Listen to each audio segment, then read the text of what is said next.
ኢየሱስ ጎይታይ እግዚአብሔር አብዕሉ ሁሉ ስልጣናት ዓባ አምላኽ ሃሌሉያ እግዚአብሔር ለሞና ለሙሳና ሃሌሉያ ከምዝ ክንጽልየ ጸናዕና ሃሌሉያ ንጎይታ ንኸይኖም ልኾ ንጎይታ ንኸይኖም መስግን ዝሕዘና የለን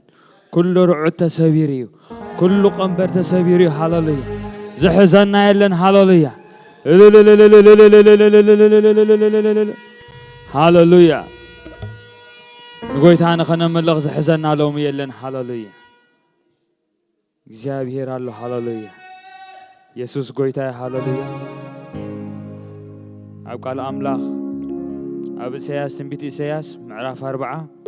ካብ 27 እንታይ ይብል ኣታ ያዕቆብ ከመይ ደኣ ከምዚ ትብል ኣታ እስራኤል ከመይ ኢልካ ደኣ መንገደይ ካብ እግዚአብሔር ሕቤቲ ፍርደይካ ካብ አምላኽ ሓሊፉ ኢልካ ትዛረብ እቲ ንወሰናት ምድሪ ዝፈጠረ እግዚአብሔር ዘለዓለማዊ አምላኽ ከም ዝኾነ ከምዘይደከምን ከምዘይሕለልን ኣእምሩ ከምዘይምረብን ኣይትፈልጥ እንዶ ኣይሰማዕኻ እንዶ ኢኻ እንድኹም ሓይሊ ይህብ ንስኑፍ ከዓ በትዐ ይውስኽ ኣግባዝ ይደኽሞን ይሕለሉን ኣባፅሕ ሰንከልከይሎም ይወድቁ እቶም ንእግዚአብሔር ዝጽበዩ ግን ሓይሎም ይሕደስ ከም ንኽስሪ በኽናፍ ይድይቡ ይጎዩ እሞ ኣይሕለሉን ይኸዱ እሞ ኣይደኽሙን ኢሉ ሃሌሉያ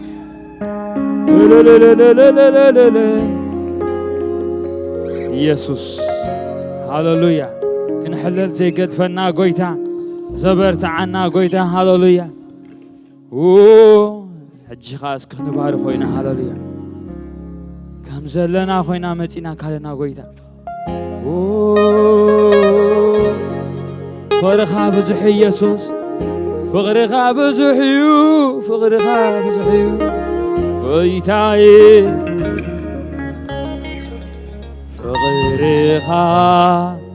ኢየሱሰይ ረዚኑኒ ኣብ ውሽጢ ኣብ ደም ሰራያትዩ እምብዛም መሲጡኒ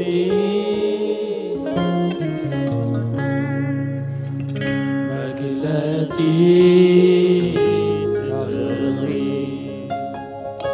ዘይብለይኳ ቃላት ዘዛሪ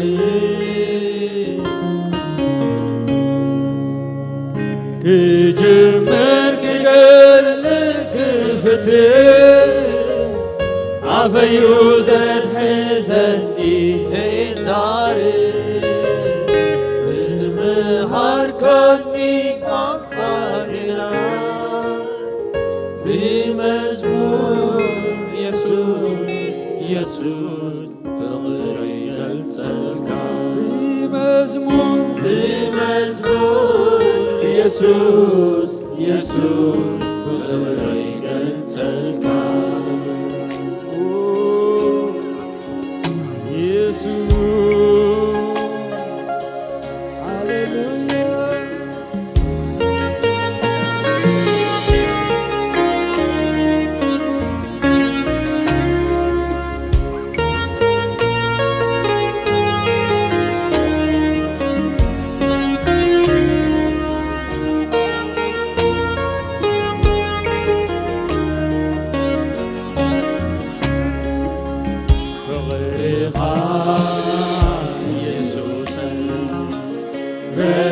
ረዚኑኒ ኣብ ውሽጢ ኣብ ደም ሰራውያትዩ እምብዛም መሲጡኒ መግለፂ ፍቕሪ ዘይብለይኳ ቃላት ዘዛርብ ክጅምር ክገልጽ ክፍትህ ኣበዩ ዘትሕዘኒ ዘይዛርብ ብዝምሃርካኒ ቋንቋ ግና ብመዝሙር ኢየሱስ ፍቕረይ ገልጸልካ ክጅምር ክገልጽ ክፍትህ ኣበዩ ዘትሕዘኒ ዘትሕዘኒ ዛሬ ብዝምሃርካኒ ቋንቋ ግና ብመዝሙር ኢየሱስ ኢየሱስ ፍቕረይ ገልጸልካ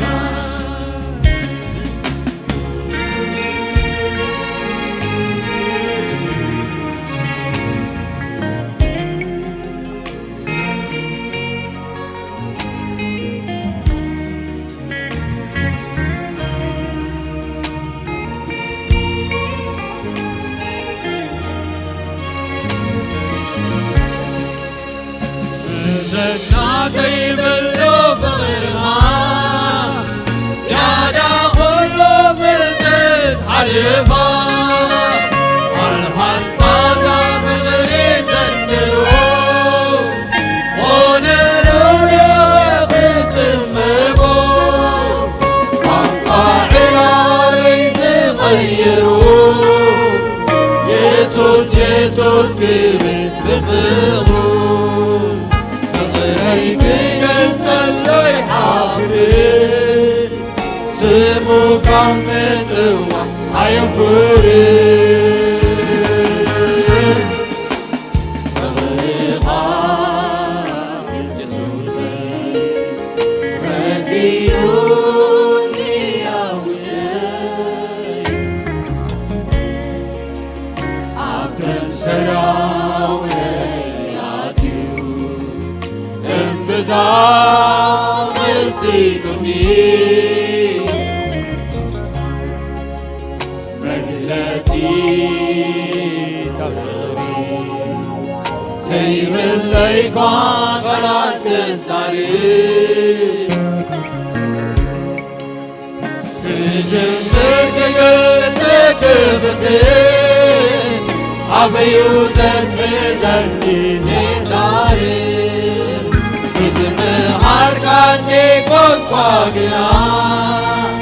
ብመዝሙር ኢየሱስ ኢየሱስ ፍቕረይ ገልጸልካ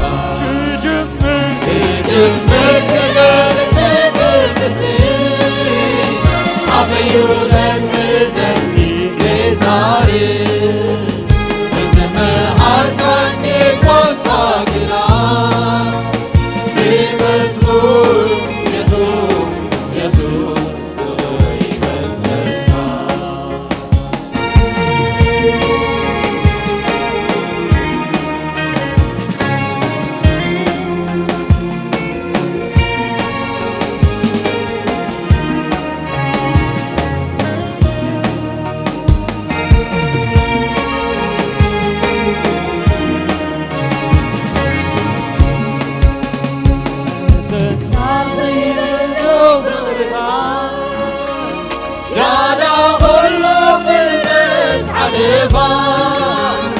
ኣልሃልታታ ፍቕሪ ዘንድሩ ኾነሉ ንኽትምሞ ቋንቋ ዕላለይ ዝቐይሩ ኢየሱስ ኢየሱስ ክብል ብፍቕሩ ፍቕረይ ክገልጸለይ ሓፍር ስሙ ካብ ምጽዋዕ ኣየንኩር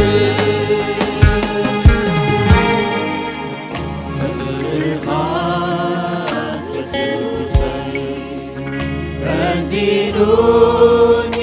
ኣውሽተይ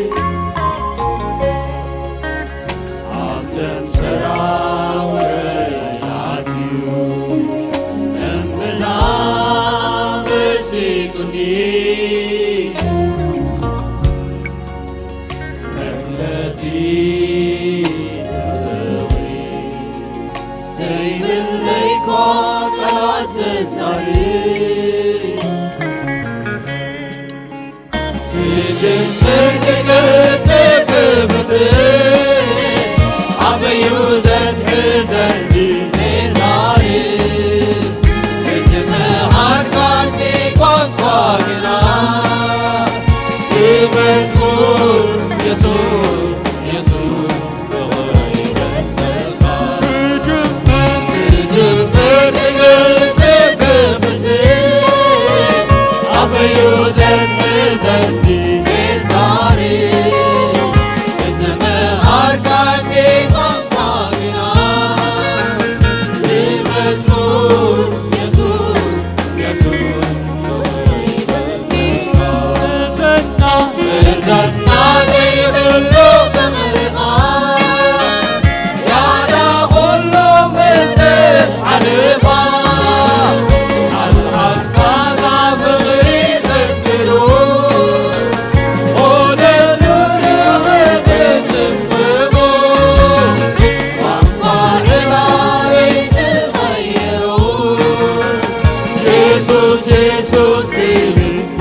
ብለይኮ ቃላት ዘዛሪ እጅምር ክገልጽ ክፍትር አበዩ ዘትሕዘኒ ዜዛሪ ንዝምሃርካኒ ቋንቋ ግና ብመዝሙር ኢየሱስ بمزمور يسوع يسوع بمزمور يسوع يسوع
ولدكاني بموتك برتعر خاني نايدمك سريز وعالك عم بسكر رانيو نزنيات نفسي نسمنا تبيو سريز وعالك عم بسكر رانيو نزنيات نفسي نسمنا تبيو تغري انتقام تغري انتقام تغري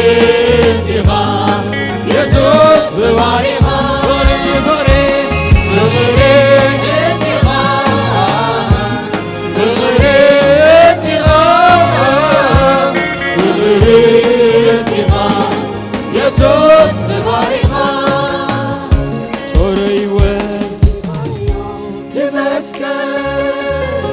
نعايزك وبتا بزوح زمان طوري طوري طوري وزكايو بمسكن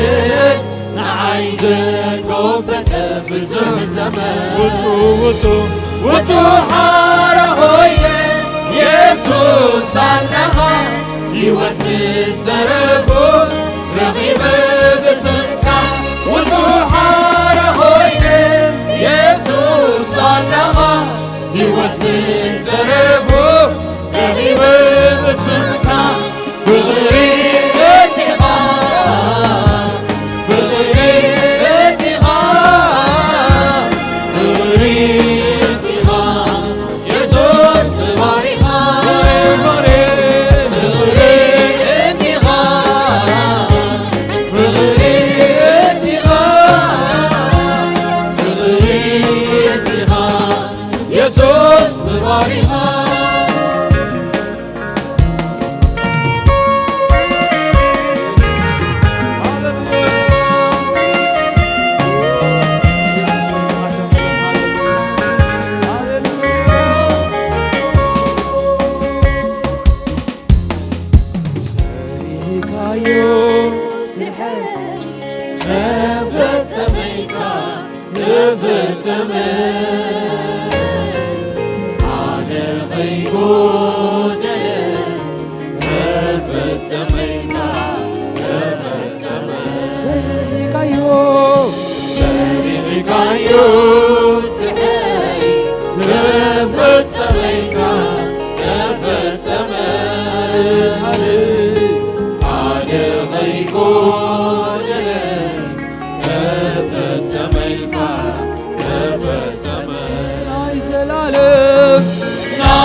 حامل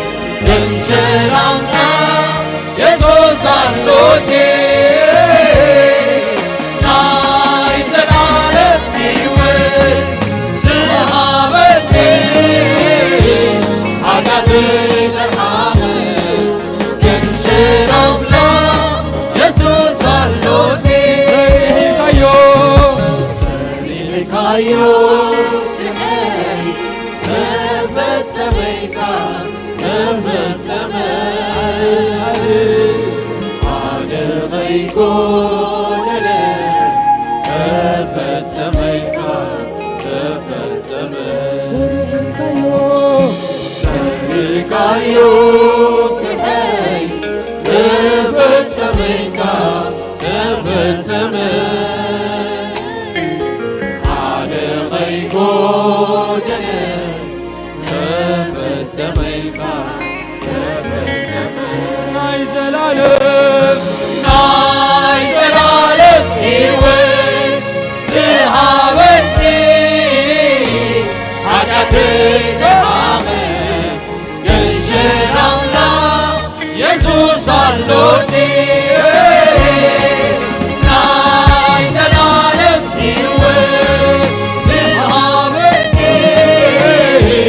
ኃጢአተይ ዘሓቐ ገንሸር ኣምላኽ ኢየሱስ ኣሎኒ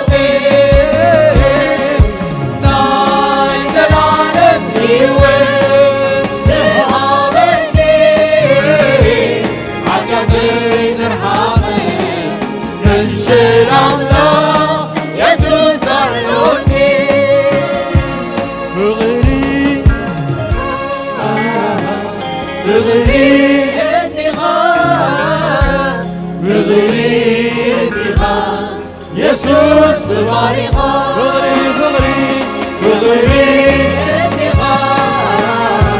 ፍቕሪ እንዲኻ ፍቕሪ እንዲኻ ኢየሱስ ብባሪኻ ጮረይ ወሲድካዮ ትመስገን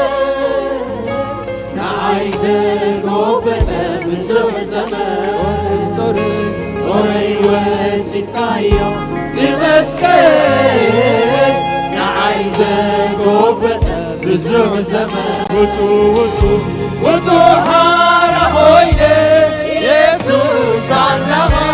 يوت مستربو رغيبة بصدقة وطو حارة هوينة يسوس علمها يوت مستربو رغيبة بصدقة وغريب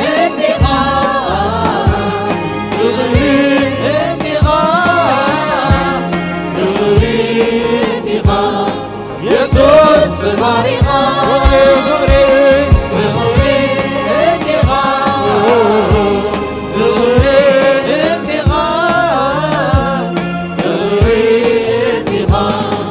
يسوس بالبريقة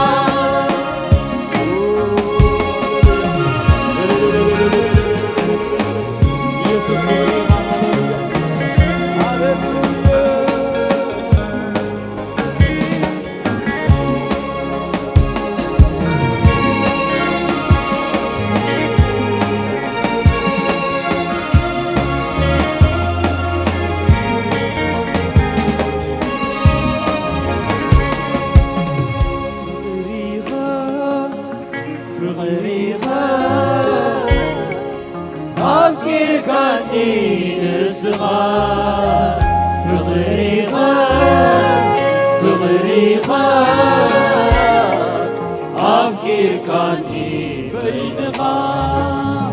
بغريقة أفكر كاني الصغار بغريقة أفكر كاني بينها أقربني عادني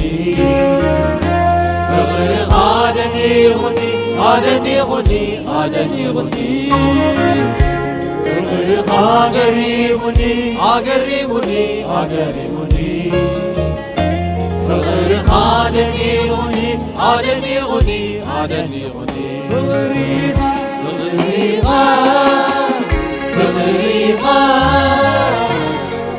أفكر كاني الصغار بغريقة أفكر كاني بينها بغريقة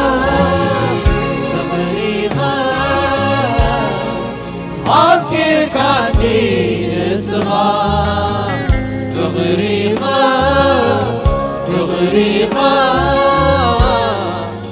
أفكركني بينها أقربني أقربني فغرق أقربني أقربني أقربني فغرق أقربني أقربني أقربني فغرق أقربني أقربني أقربني زمرك زمري لفرقة زمري عدس لفرقة يا زمري لفرقة زمري عدس لفرقة زمري لفرقة زمري عدس لفرقة زمرك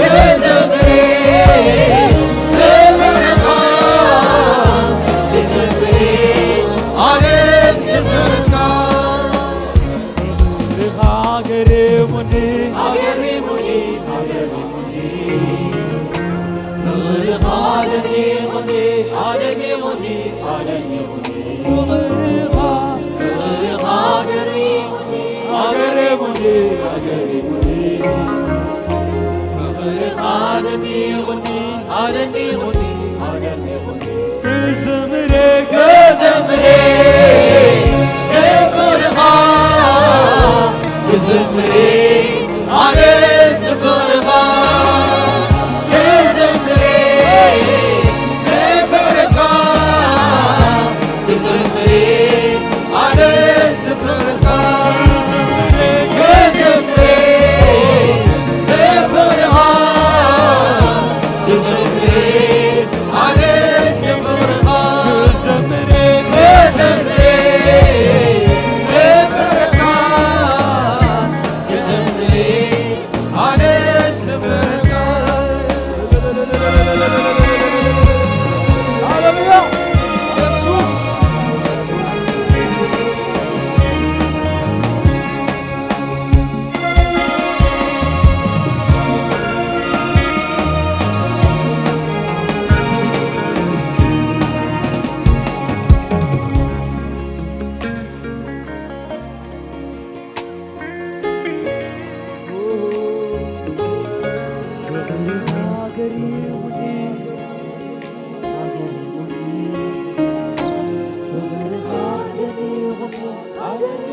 نزمر عاوينا حواتي هللويا نسويت هذه أقربني أقربني أقربني فغير عادني غني عادني غني عادني غني زمرك زمري لفغرقة زمرك زمرك زمري لفغرقة زمري عرس لفغرقة يقبلنا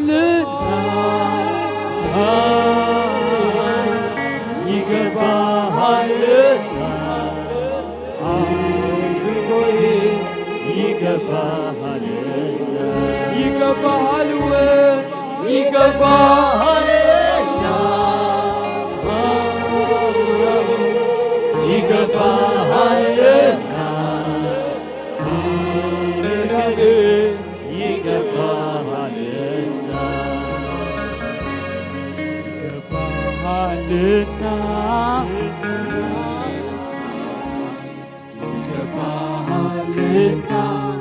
عملك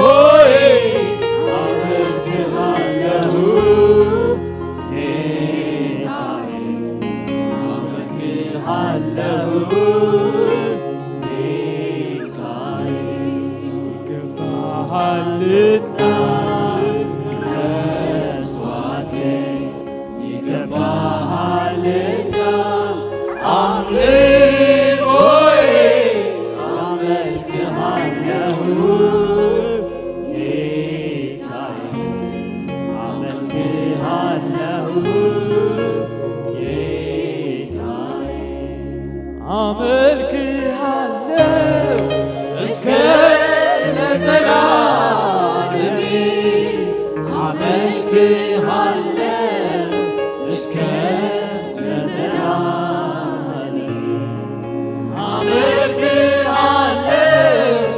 እስከ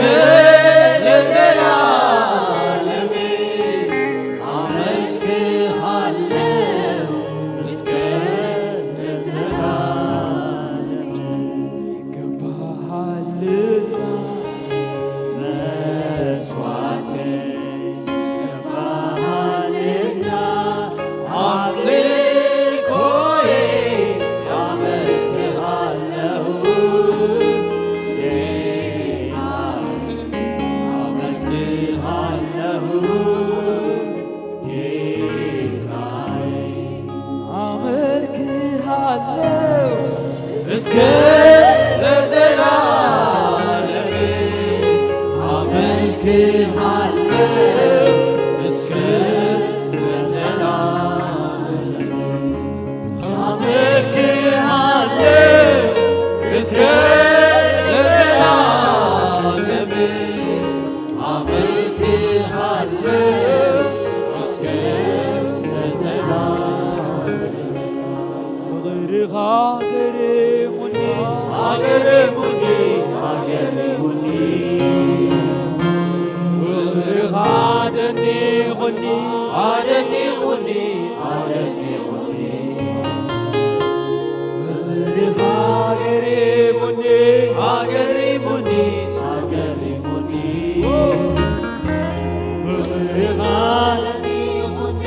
አደኒሙኒ አደኒሙኒ كزمري በዝምሬ ንፍርኻ ክዝምሬ አርስ ንፍርኻ كزمري ክዝምሬ ንፍርኻ ክዝምሬ አርስ ንፍርኻ اسكنس قويتا قويتا እልልታ ይጉቦይ ጎይታ ይጉቦይ እግዚአብሔር ይጉቦይ ሕዋት ክምስገን ይጉቦይ ፍቅሪ ስለ ዝኾነ ሃሌሉያ ሃሌሉያ ኢየሱስ ጎይታይ ኢየሱስ ጎይታይ ኢየሱስ አይልወጥኒ ሃሌሉያ ሃሌሉያ ሕጂ ኻስከ ሃሌሉያ ያህዌ ዝኾነ ጎይታይ ያህዌ ኢልና ክነምልኾ ኢና ሃሌሉያ ኢየሱስ ያህዌ ሎሚ ሎሚ ኤልሻዳይ ምሳና ዘሎ አማኑኤል ምሳና ዘሎ እቲ ኩሉ ካሊ ምሳና ዘሎ ሃሌሉያ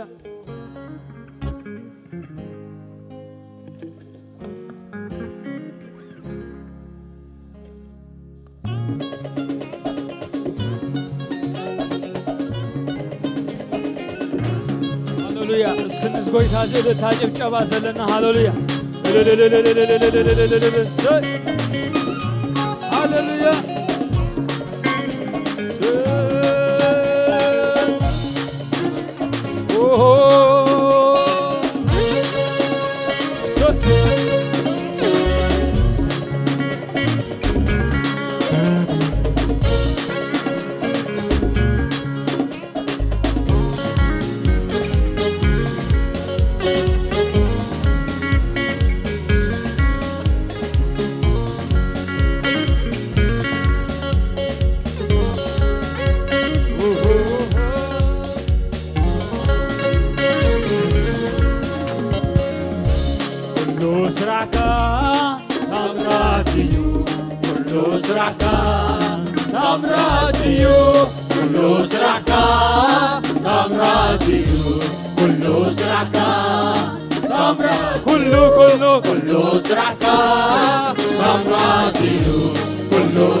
Allahu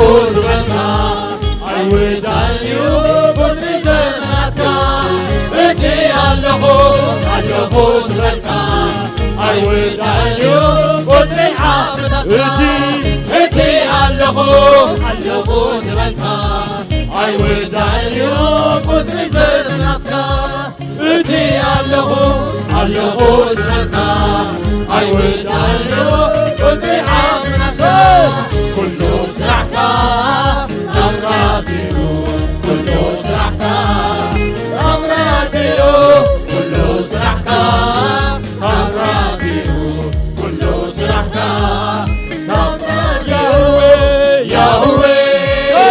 ያህዌ ያህዌ ያህዌ ያህዌ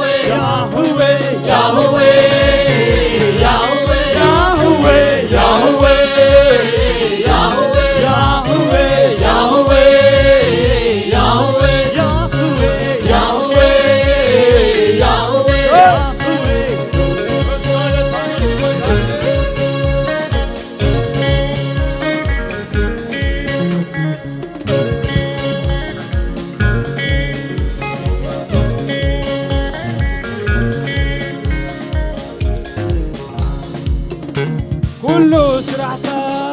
ተኣምራት እዩ ሕያው ምዃንካ ምስክር እዩ ኩሉ ስራሕካ ተኣምራት እዩ ሕያው ምዃንካ ምልክት እዩ ኩሉ ስራሕካ ተኣምራት እዩ ሕያው ምዃንካ ምስክር እዩ ኩሉ ስራሕካ ተኣምራት እዩ ሕያው ምዃንካ ምስክር እዩ ኩሉ ስራሕካ ታምራት እዩ ኩሉ ስራሕካ ታምራት እዩ ኩሉ ስራሕካ ታምራት እዩ ኩሉ ስራሕካ ታምራት ያህዌ ያህዌ ያህዌ ያህዌ ያህዌ ያህዌ ያህዌ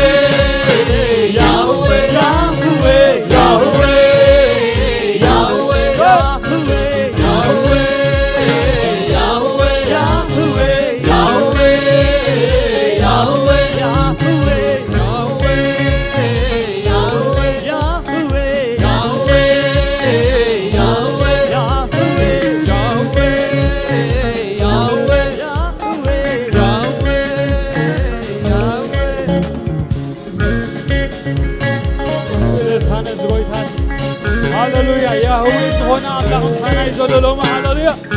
ስርሑ ግሩም ዝኾነ ጎይታ ሃሌሉያ እቲ ኣለኹ ዝበልካ አይወዳልዩ ቁፅሪ ዘመናትካ እቲ ኣለኹ ዝበልካ አይወዳልዩ ቁፅሪ ዓመታትካ እቲ ኣለኹ ዝበልካ አይወዳልዩ ቁፅሪ ዘመናትካ ኩሉ ስራሕካ ታምራት እዩ ኩሉ ስራሕካ ታምራት እዩ ኩሉ ስራሕካ ታምራት እዩ ኩሉ ስራሕካ ታምራት እዩ ኩሉ ስራሕካ ታምራት እዩ ኩሉ ስራሕካ ታምራት እዩ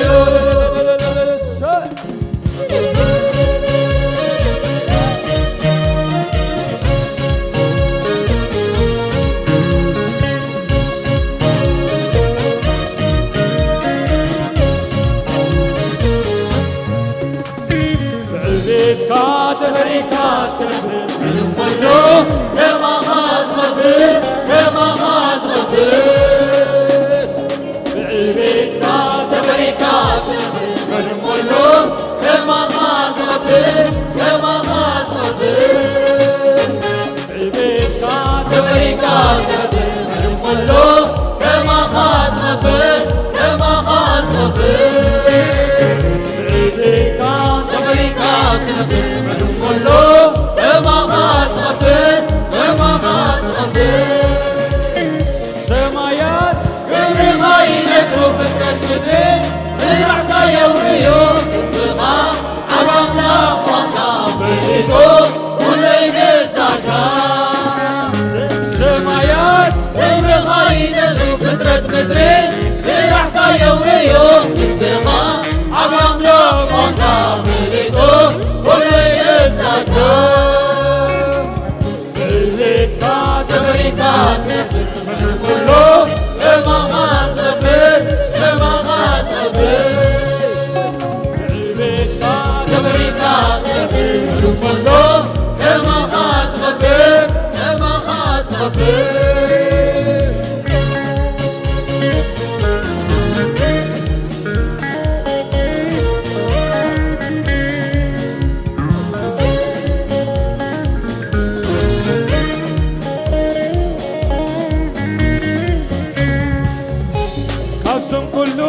سكات العالم سمحيلن نعغاز مسلن سامجي نبي كاز الغاز العالم يلن زمسكا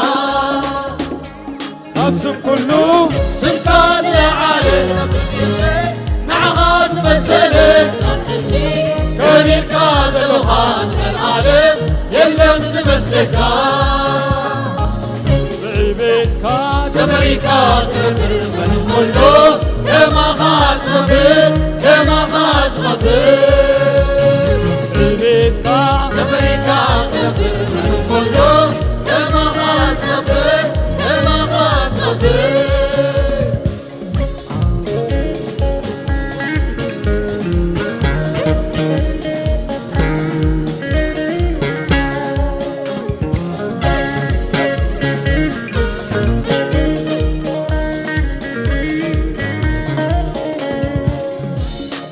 سمساسلك هايلن زودادرك سمساسلك هايلن زودادرك سمساسلك هايلن زودادرك سمساسلك هايلن زودادرك سمساسلك هايلن زودادرك سمساسلك هايلن زودادرك عزيغ عابيغا ولادتي زي بالكا يسوس سلطان منقستيغا حكر كنعنا زغير نصغايغا قويتا عزيغ عابيغا ولادتي زي بالكا يسوس سلطان منقستيغا حكر كنعنا زغير نصغايغا قويتا سمساسلك هايلن زودادرك سمساسلك هايلن زودادرك سمساسلك هايلن زودادرك سمساسلك هايلن زودادرك عزيغ عابيغا ولادتي زي بالكا يسوس سلطان منقستيغا حكر كنعنا زغير نصغايغا قويتا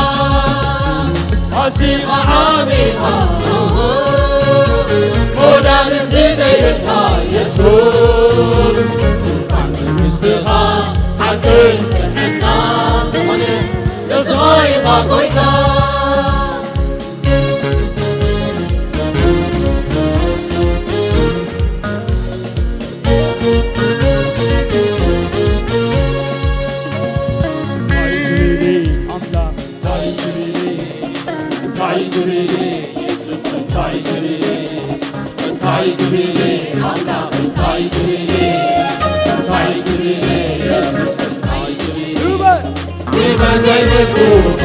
لبوريغا لبسكي بالكوكا لبوسيغا زوها كيهيبكا تهيبكا عينوها بيغا بيبكا كيبكا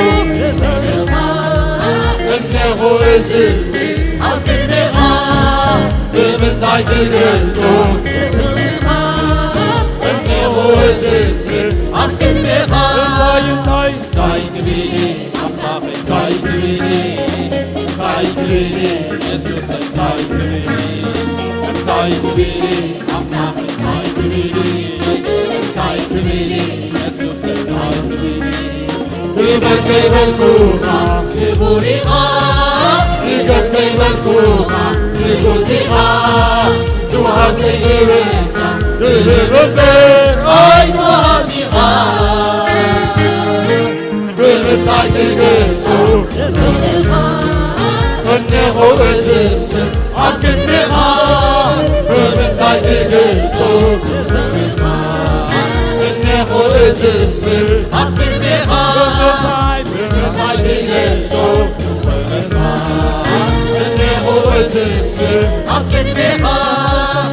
مساسلك هايلن زودادرك سمساسلك هايلن زودادرك سمساسلك هايلن زودادرك سمساسلك ካይነት ወዳደርካ أسيها عميها ወዳድርቲ ዘይብልካ ኢየሱስ ዝፋን መንግሥትኻ ዓዲ ምዕና ዝኾነ ንስኻይኻ ጐይታ أسيها عميها ወዳድርቲ ዘይብልካ ኢየሱስ زفان መንግሥትኻ ዓዲ ምዕና ዝኾነ ንስኻይኻ ጐይታ ዝመሳሰለካ የለን ወዳደርካ ዝመሳሰለካ የለን ወዳደርካ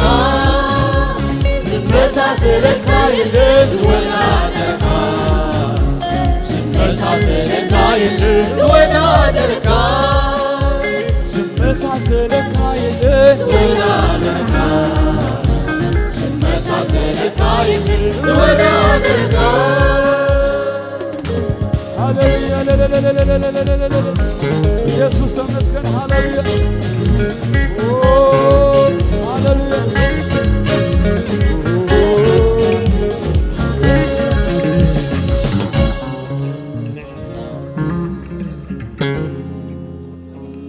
ኢየሱስ ጎይታዬ ሃሌሉያ ዝመሳሰሎ ዘየለ ጎይታ ሃሌሉያ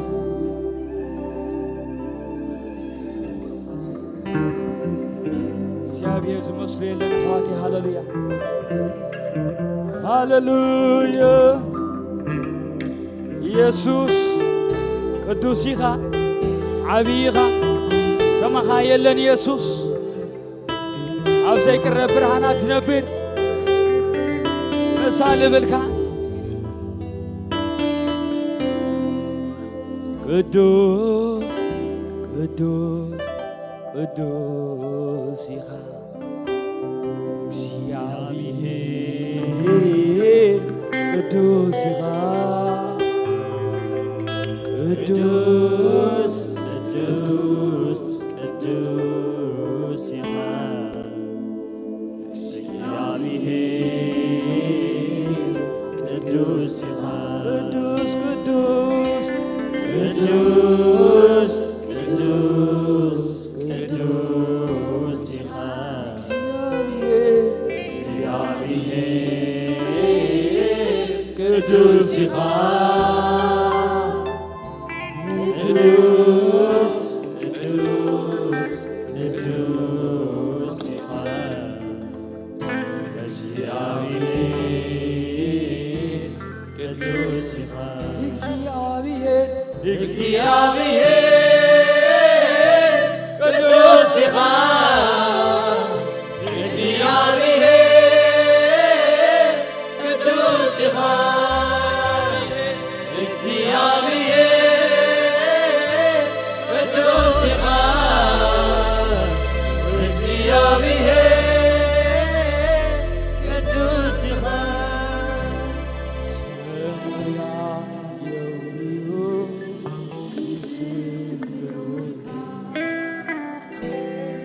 ፍጥረታት ኩሉ ይዛረቡ ብዛዕባኻ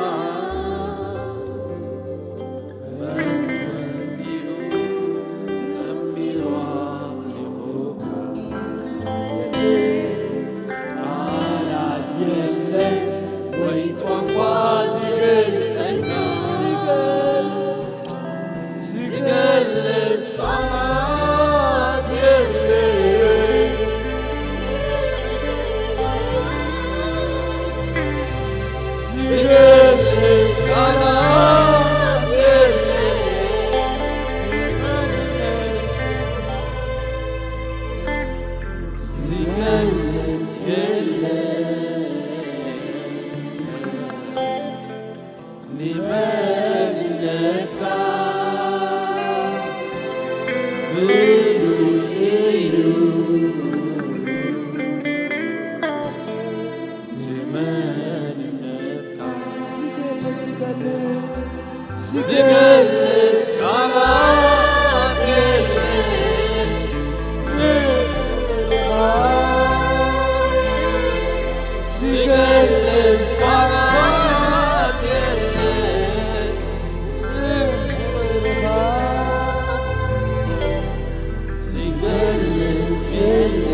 ቅዱስ ንበሎ ቅዱስ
ፍጥረታት ሁሉም ይሳረቡ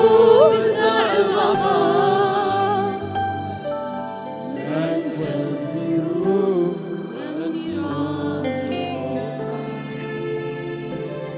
ቃላት የለን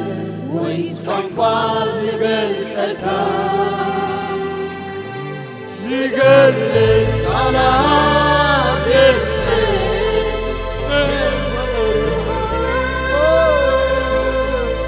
ዝገልጽ ቃላት የለን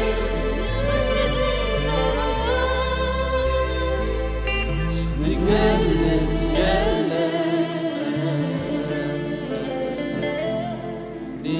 ንመንነትካ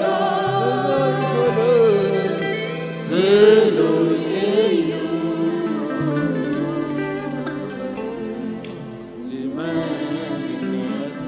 ቅዱስ ቅዱስ ቅዱስ ቅዱስ ቅዱስ እግዚአብሔር ቅዱስ ቅዱስ ቅዱስ ቅዱስ ቅዱስ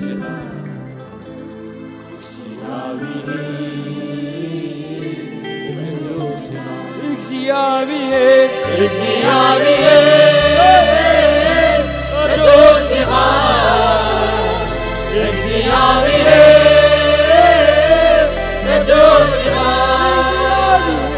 እግዚአብሔር ቅዱስ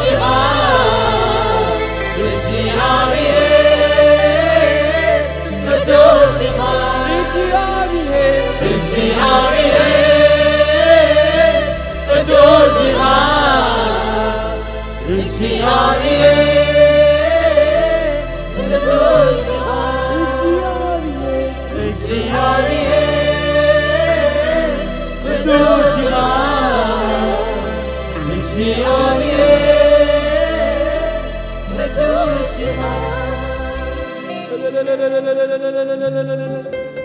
ኢየሱስ ቅዱስ ኢኻ ቅዱስ ኢኻ ኢየሱስ ሰግደልካ ኣለና ፍግም ንብላና ቅድሚኻ ቅድስናኻ ቅድስናኻ ሃሌሉያ እግዚአብሔር ቅዱስ ኢኻ እግዚአብሔር ቅዱስ ኢኻ እግዚአብሔር ቅዱስ ኢኻ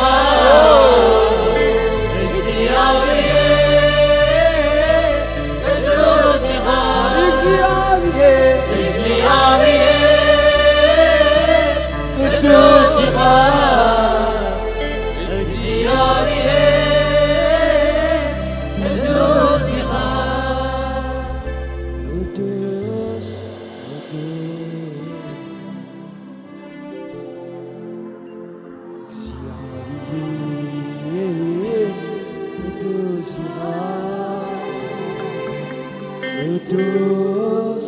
ቅዱስ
እግዚአብሔር ቅዱስ ሕይወት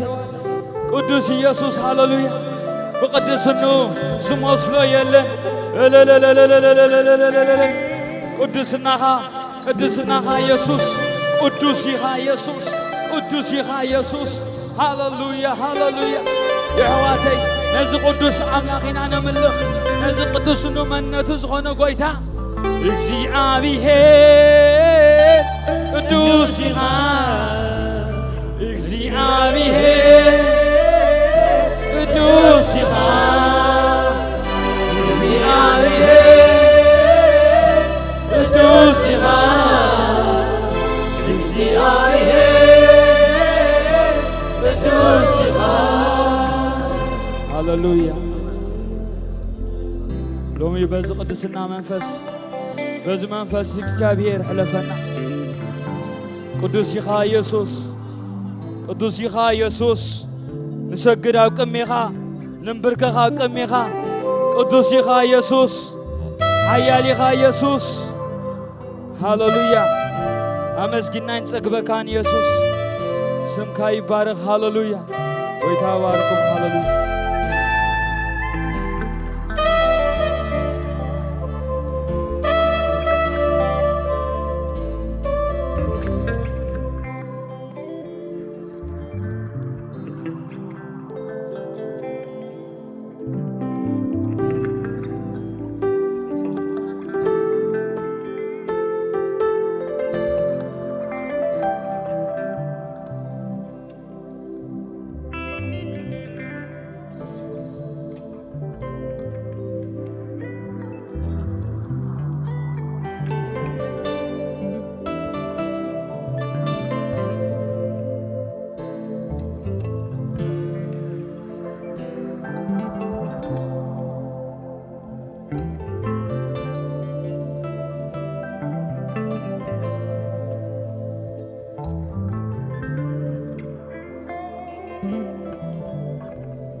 እግዚአብሔር አምላኽና ዝተመስገነ ይኹን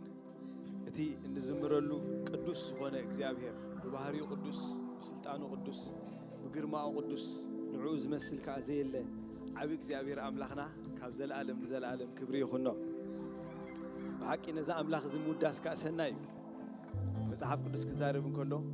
ብዛዕባቶም ኣብ ቤት እግዚአብሔር ዝነብሩ እንታይ ኢሉሎ ኣብ ቤት እግዚአብሔር ዝነብሩ ብፁዓን እዮም ኢሉ كل جزء خان تاي قبرها سلزي سم أملاخ موداس سناي سلزي تهزبي عدلنا يا خا እግዚአብሔር ነትቅዱስ አምላኽ ከተገልግል ነትእግዚአብሔር አምላኽ ክትሰግድ ክትዝምር ሞኻነ ዝቅዱስ ዝኾነ ነዚ በባህሪው ፍሉይ ዝኾነ አምላኽ ክትሰግድ እግዚአብሔር ዝተዓደልካ ህዝቢ ኢኻሞ ክብሪ ንአምላኽ ይኹን አምላኽና ዝተመስገነ ይኹን ቋዕ ብድሓን ብሰላም መጻኹም መዘምራን ኣሕዋትና ከዓ አምላኽ ኣብዚሕ ይባርኽኩም መዘምራን መቸም ኩሉ ሰዕ ናይ ኣምልኾ መራሕቲ እዮም ኣብ እስራኤል ትፈልጡ ኢኹም እግዚአብሔር አምላኽ እኳ ደኣ ንውግእ ኸማን ክኸዱ ከለውሲ አምላኽ በዚ ናይ ሎሚ ቋንቋ ኤምዳድን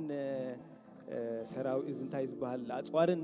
ኣኽቲቱ ይኮነን እግዚአብሔር ንቅድሚት ክወፁ ዝእዝዞም ነይሩ አምላኽ ዝብሎም ዝነበረ እንታይ እዩ እቶም መዘምራን ነቲ ታቦት ሒዞም ኣብ ቅድሚት እዮም ዝኸዱ አምላኽ ከዓ ይዕወት ነይሩ ክብሪ ናይ እግዚአብሔር ህዝቢ ከዓ ይዕወት ነይሩ ስለዚ ነዚ ህዝቢ እዚ መሪሕኩም ኣብ ቅድሚ እግዚአብሔር ከተምልኾ መጀመርታ ንዑ ክትዓጥንሉ ነዚ ህዝቢ እዚ ድማ መሪሕኩም ከኣኒ ንበረኸት ክትኮንዎ እግዚአብሔር ዝሃበና በረኸትና ኢኹሞ አምላኽ ኣብዚሕ ይባርኽኩም አምላኽ ይባርኽኩም በልዎም እስኪ ኢድኩም ኣልዒልኩም እግዚአብሔር ይባርኽኩም በልዎም ኣሜን በሉ ኣሕዋትካ ميرون تراي وسدوا زامي كبرنا أملاخنا يخون قاعد بسلام بدحنا بيت إخزابير مساهم كم زقديم زولكو أبزي عرفت زلوا استقدس إخزابير زلوا كتمت مخال زي بأملاخ زوها بيمو قاعد بسلام بدحنا مساهم أجايش نحردا أهليهمنا نمجمع راجزي مساهم سلام كنبلوكم كابزلهم نحردا ملك تاريخهمنا صبوري نمجمع راجزي نابزو بوتازز مساهم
نجزابير أملاخ نملخلو جزيء سلزي كل ساعة أبت جزينا كلتفنا مسينا أملاخنا خنا ملخ محبر دقيمات الزخاخر قدام دما كل ساعة قدام أب سفر دما ساعة 10 تنفر عند ماني كمو ناي أملخو مدوالنا سلزي كم تا قد محجي لي أزنوركم قال لي خاتكم أب سفر دين كابيون كتزاوري لكم قدام تحسبوا هاي كتجبروا قال تدلين تحرد أخونكم بارت نايتا هايك برنامجكم كتجبروا تزاي كوينو خاني مديبكم كاني حنت جزء أبتم عاوزلو حوات تتكلو أدرى شخص حتى ندخل يهم مالتي كله تي ناي سومناوي ناي وجحتا صلوت مدباتنا كم زلو يزلو لك ساعات حمش تجميرو كسب ساعات شعاته نجو كل ساعة تي ناي عملهم ناي صلوت جزينا له حموس دماني ناي صلوتن معلتي صلوتن شعوز مشت ساعات حمش تنفر عندما أبزي ناي صلوت جزء مالتي ناي أبايتي أقلقلت أبوتو قالو إتنا أبايت أقلقلت أزيو صبو يخيدالو سلزي توم أبتي أبايت زلهم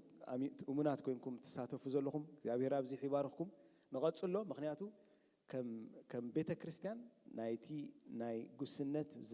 ما أكل أبايتي لنا أنا أمن مالتي كم محبر من البات نقول سب نموجساي كبيد كون يخيلي جن أبايت جن لك خمتا إلنا نسوعة حنتهم سلع زابيت كريستيان زي كتبرتعن كتعبن نخبر أملاخن نتأملاخ زي حسب الله نخد كون أبايتي تبرتع أبايتين دحر برتعن بيت كريستيان تبرتع مالتي سلزي حضرة كلاتكم أقول نمستاف دقيمنا نسوعكم زي تفلتوا من الواتابي خساتة في دل نحريلكم درجة أبصم بملؤ سلزلنا بزيك حمسن ሰንበት ማለት እዩ ኣብተን ዘለዋ ኩላተን ንምስታፍ ክንሕብረኩም ንኽእል ኢና ማለት እዩ ካልእ ናይ መንእሰያት መደብ ሰዓት 6 ፈርዓን ቀዳም ኣብዚ ቦታ እዚ ይካየድ እዩ ስለዚ ቶም መንእሰያት ድማ ኩሉ ሰዓት በቲ እግዚአብሔር ዝሃቦም ንሓድሕዶም ይጋላገሉ እዮም ስለዚ ንሕና ድማኒ ከም ማሕበር ከዓ ክንጽልየሎም ኩሉ ሰዓት መንእሰያት ማለት ድማኒ ነቲ እግዚአብሔር ንማሕበር ዝሃባ ሕድሪ ቀጸልቲ ከዓ ስለ ዝኾኑ ክንጽልየሎም ነቲ እግዚአብሔር ኣብ ልቦም ዘቐመጡ ሓሳብ ድማ ኣምላኽ ከዕብዮ ከዓ ኩሉ ሰዓት ክንሓስቦም ጽቡቕ እዩ ቶም መንእሰያት ዝኾንና ድማ ኩላህና መጺና ኣብዚ ክንሳተፍ ማሕበር ተተሓሳስብ ማለት እዩ ካልእ ምናልባት ኣብ ዝሓለፈ ሰንበት ኩላትና ወይ መብዛሕትና ኣብዚ ነርና ኢና ናይ መራጺት ኮሚቴ ምርጫ ጌርና ነርና ማለት እዩ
أبيت أبوي بروح محضر الله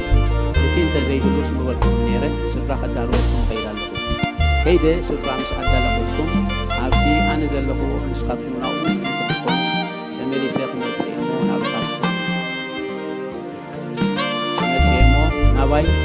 وستوكم أنا نباي كم خير قلتو نتي من قدرون قلت نت من قدرون قلتو ياهم توماس كا ويتاي نباي كم خير أين بلدنا نت من قدر كمي غيرنا إنا قلتو ولو يسوس كا أنا من قدن حاكم هيوتني زي باي حدا كان أو أبو زمت يلون ناي أنت تقولونش نبوي نقولكم كاب حجنا تقولون بيكمون هلكم ولو اللي بوسكا ويتاي نبو علينا مو يأخذنا ولو يسوس ولو فيليبوس إذا كنت أكل زبن مساحتكم كنبر كلهوس أيتفتن الدفاع التي نعين رأي نبو رأي كميلك نبو علينا تقولها أنا أب أبو خمزله أبو نباي خمزله يتأمل الدفاع التي أباي زلو أبو بعلو يوجو بتاعكم زلو إنبر الذين أخذكم تنبركم زلو ترباس قبل شيء أيقنا زارو أنا أب أبو مهلاوي أبو نباي مهلاوي مولد أنت زي كونس التي جبرتك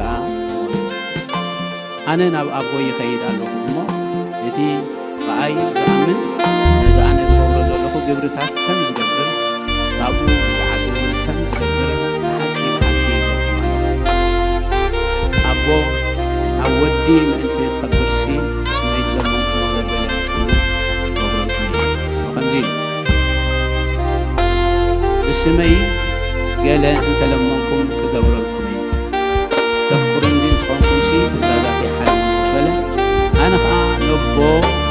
كلمة إيه السود ما زل على مساحتكم زنبر هل مثلا عليه أمين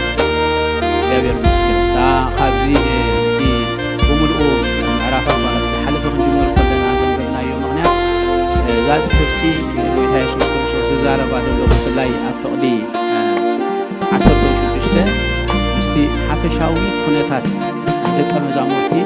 مسؤول تحاسب دلوا نتي حفشاوي كنت ترى ترديناينا يسوع كريستوس لمن تايكم ويولو مالو ويدما لمن تايكم ويولو تدني كردانا زغلنا هذا حد حسابات إنا نيرنا مالك لمون معقول مأثري جبروا لنا مالك كلاتنا نسلينا بروك سميا وأبو تمسكين إذا ساعات اللي أمشي يسوع كريستوس راح بعدي من تكاد أكثر من خمسة مسخ عادي مسخ الرسول مسخ الرسول مسخ سلزلوا يا بيرانغا في هذا ساعات اللي أمشي يسوع كريستوس ساعات اللي أجي أبشر أملاخي أمنولو أمنزارو